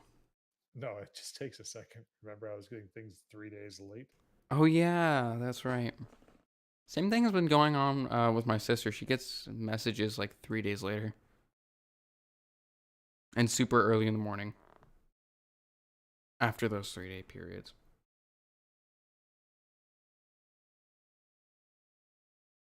Where's Discord? I'm just gonna put that back on. Chat is so quiet and peaceful. Yeah. It really is.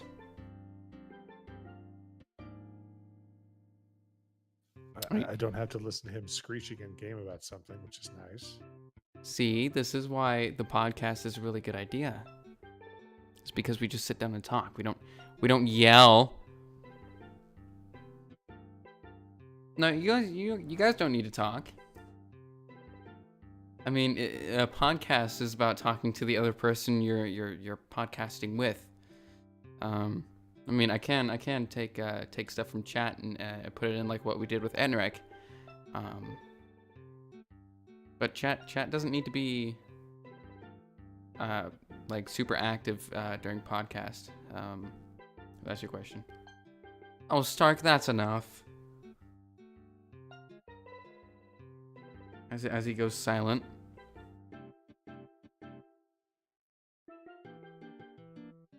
Gonna go to just general chat. Since it's taken like 3 minutes now. There. Is it in general chat? Okay. So yeah, it is kind of a It's red. rose. Yeah, color. kind of like a rose. Colored. It was Christmas at the time, and I'm like, yeah, that's a good idea. And then I'm like, no, But it's I'm not. I'm it's not gonna. purple on stream, so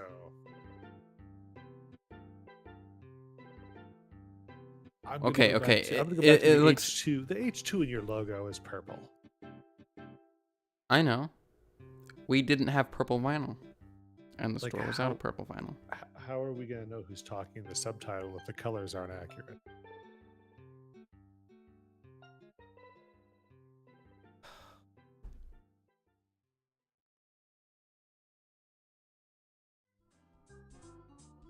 Fine.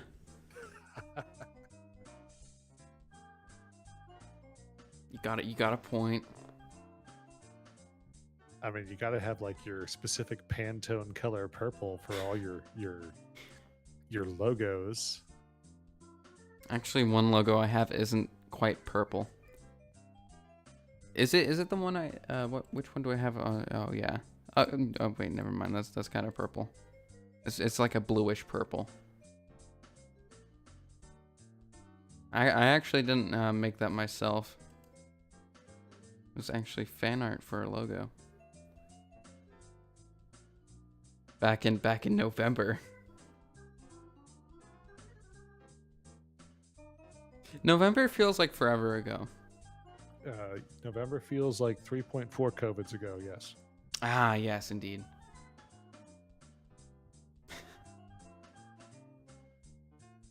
Happy to be able to go outside now. So Can I- speaking can I of things that maximize? don't allow us to go outside, what's the next gaming stream going to entail?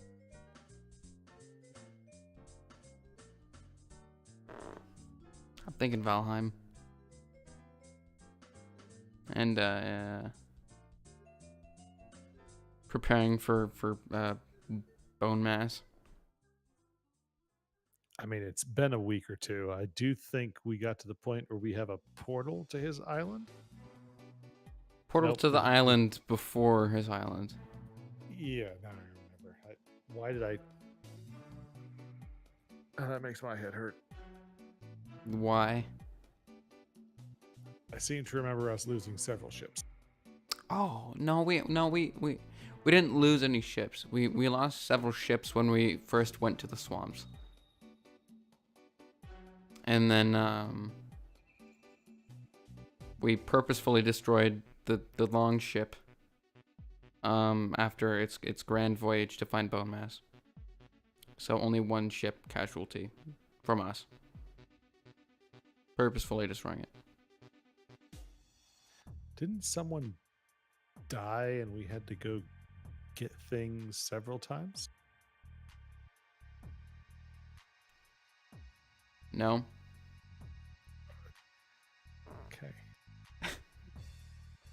problem with a video camera on a podcast is body language can be telling when someone may or may not be truthful. Well, it's only going to be audio uploaded to YouTube. What? Wait, so this is going to be audio over literally an entire, just a. I single mean, when we talk about the whole Star Citizen thing, I know I might put some stuff in there.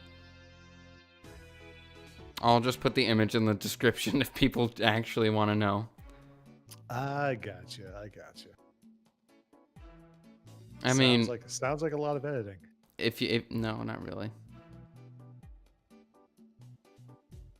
I don't want to think about it. But if you listen to like the first episode of the Misfits podcast, they actually talk a lot about like their trip to Poland and talk about different things. Without video context, you kind of just got to think about it yourself. Oh yes, very true. I mean, Are we're you not any H3 where we modeling this off of the Misfits. No, we're not. I'm just saying, like, not a lot of podcasts have video, so I'm gonna go for the easy route and just do no video and audio. I mean, which one is Gary? What? I mean, is he Zuckles? Sorry? I mean, that seems to make the most sense. I don't see Gary being on the podcast anytime soon. Sorry, unless he makes a background appearance to go to the restroom. Other than that, I'm sorry. We all know that dragging conversation out of him on his birthday stream was enough. Oh, I still feel bad for you and that whole communication process. Oh, that was way better than trying to type back and forth. Well, it's because I was there. And I said, keep up with chat, but he didn't keep up with chat, so I ended up having to keep up with chat. And so, like, Cassandra would say something in chat, and I'd be like, Elijah, look. Or, sorry, Gary, look. People know him on stream much better as Gary than his real name. It's kind of sad.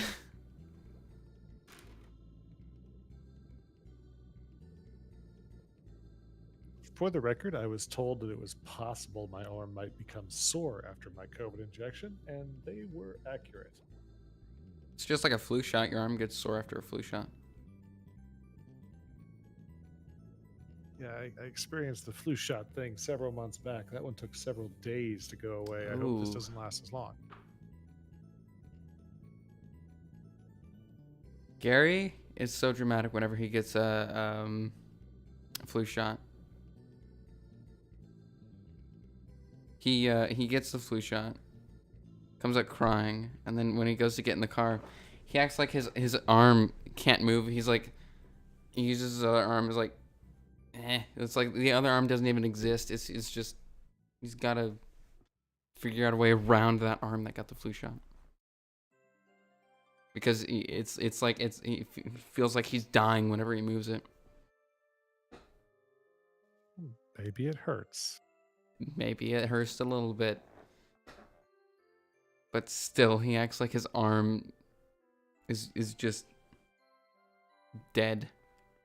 And if he moves it, it's just gonna wake it back up in pain.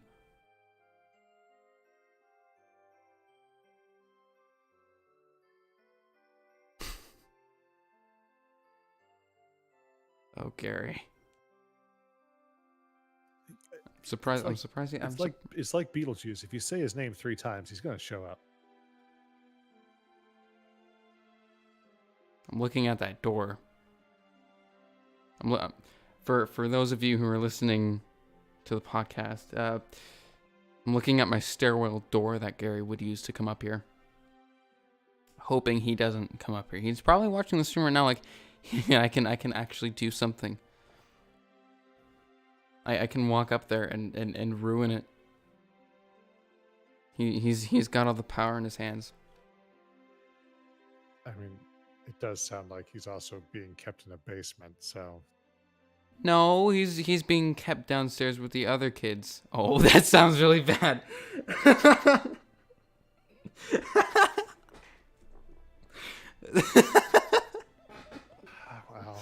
We're gonna have to edit this part out.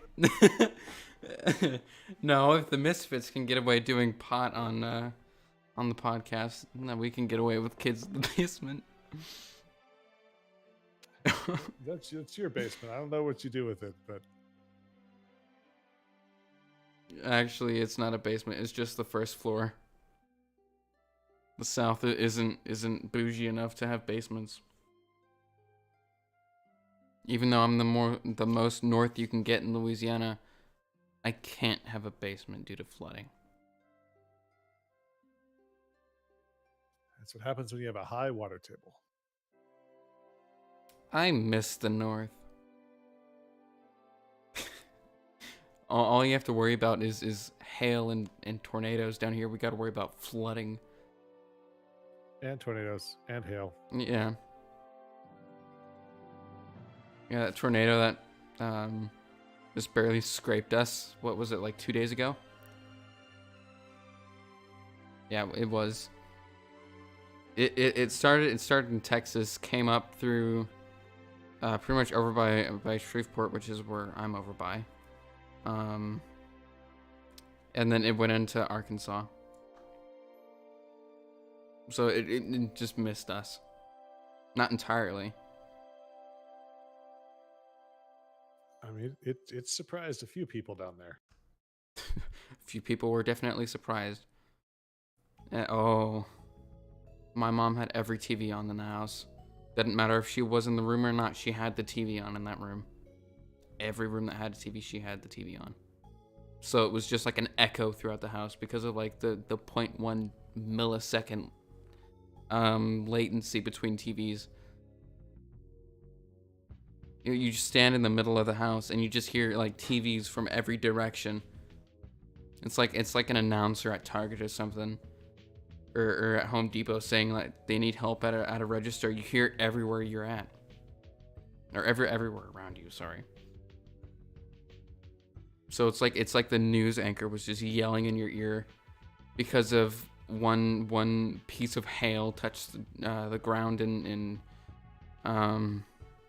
Nacogdoches, Texas.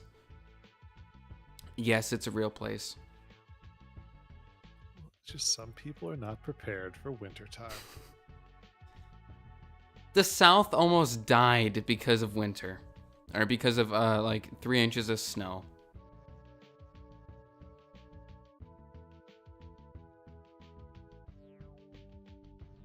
I mean, it's funny, but not funny at the same time. It's fun. Okay, I'm just gonna say it's funny to see people overreact about it. It's not funny to see damage to property. I gotta put that out there, otherwise I'm gonna get absolutely canceled and stuff like that on the first pilot episode. So it's funny to see people overreact. I'm just gonna say that.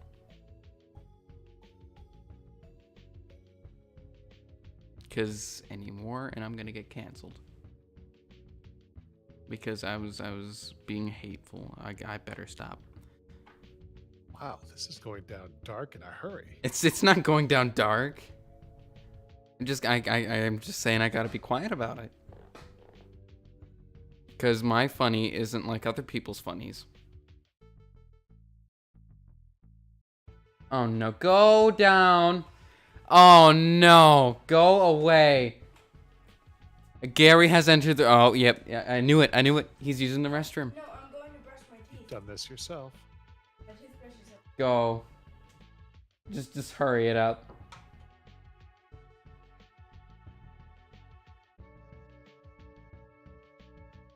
He says he left his toothbrush up here.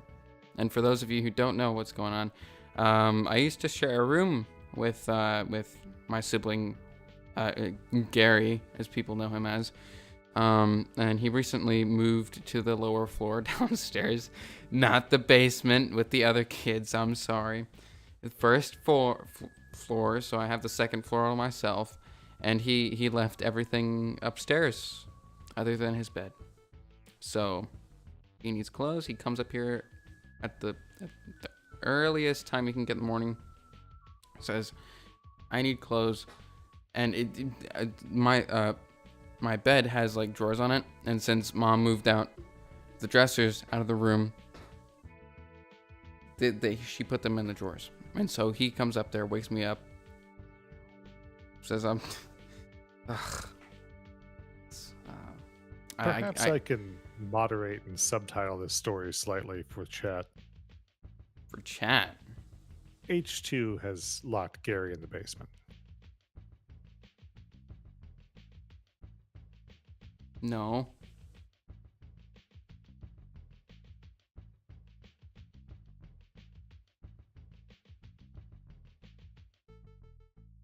I haven't. Where are you getting that from? Much better. About 5 minutes ago, when you said he had been locked in the basement. Basement as in downstairs. Downstairs being the first floor. Basement isn't the first floor. It's the subfloor. Fair enough. Locked downstairs.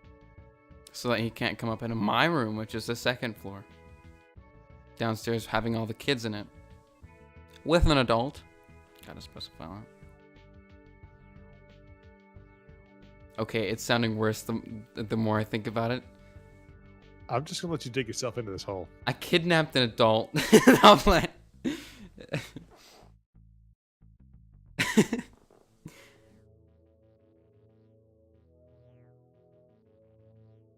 He's like, I'll only be 2 minutes. 2 minutes later. So next stream, back to Valheim. Oh yeah, next stream back to Valheim. For some more they posted preparing. that they did another quality of life fix update again. Really? I believe one of the announcements is you can no longer kill things with campfires. No. Or more, that campfires take damage if a creature runs into them or they're left out in the rain. So the mechanic is, if you just put a bunch of campfires on the ground and things run through them, they will break much more quickly. I'm sensing another Let's Game It Out episode coming soon. So they patched campfires. I'm gonna try and break the game and find another way to kill something easily. Without using overpowered weapons. I mean, there is Oh, that possibility. he's probably gonna use trees. Well, apparently they were fixing an exploit as well, where people were using campfires and a trench around a gray dwarf spawn to literally just farm NPCs that way. I mean, I don't know why you need that many eyes and resin, but to each their own. I mean, if you're gonna build an entire like portal city, I mean, go for it. Or if you just want a good way to get a lot of wood without wrecking the forest, I mean, there you go. I did see that there was also something coming potentially about updates to building mechanic too, like with some different pieces, which would be very fun. Ooh. None of them were circular. Oh. Although I did find an interesting occurrence. If you take a 2x2, or excuse me, a 2 meter long plank and you arrange them in a circle, it'll come to 16 pieces, which is not the interesting part. The interesting part is if you try and do 3 symmetrical interchanging lines on the inside, the 1 meter blocks are apparently slightly off, and it therefore doesn't center the art you're trying to create. It's hard to describe. Oh, I haven't fixed that problem Enrag pointed out. It's kind of sat there. The OCD problems there. I'll fix it when we go to play tomorrow.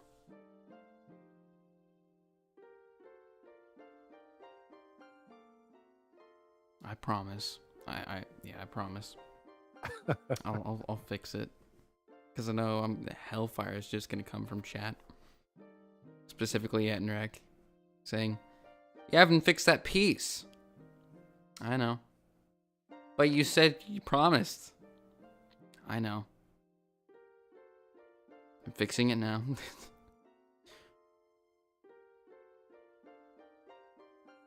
Wow, we went to 4 viewers and then just sunk down to 1 directly.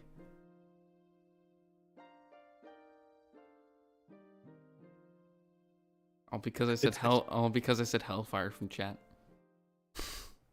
It's weird. I'm seeing 3 at the moment. I'm getting various numbers from different programs.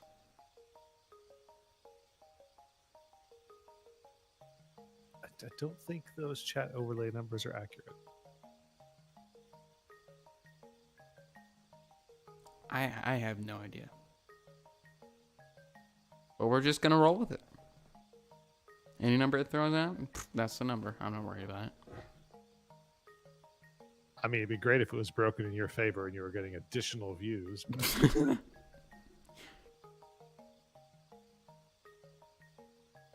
Oh man. You know, I'm feeling the end of the stream coming up, and I'm debating on whether or not to say what you put in the. It's probably because people have to be active in chat to count on some programs. Probably. Well, way to not be active in chat, Hotshot Panda. Thanks for but- dragging down the average. Oh, why are you? You're gonna drive him out of here. It's like me yelling at Gary to get out. That hasn't happened yet. What convenient timing.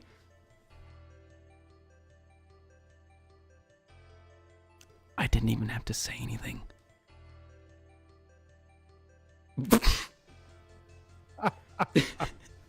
Go. Oh my gosh. Gotta make it sympathetic because I'm picking on you. Good night. Yep.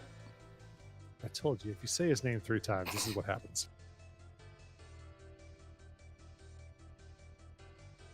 That door shut rather softly. It didn't even look like it closed all the way.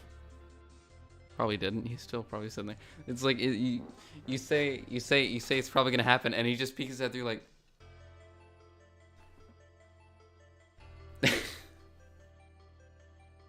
I'm gonna say it for people listening.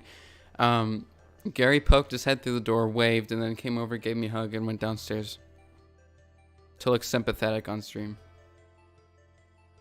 Nice.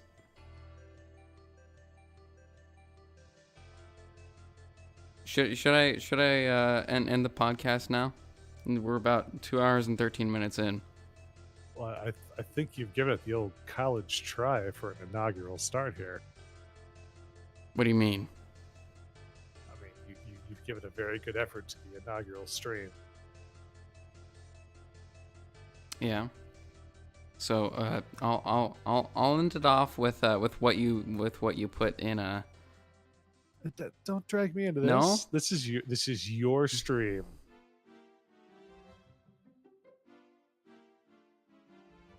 Okay, Peach's Castle theme just started playing. I feel like I should end it. Okay.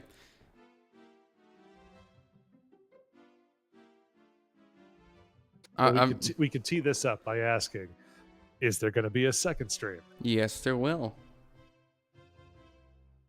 And do you have a topic for your upcoming second stream? I do. I'm gonna end it now with what you put in quotes for a good ending thing. What? There you go. Disclaimer: I had nothing to do with what happens next.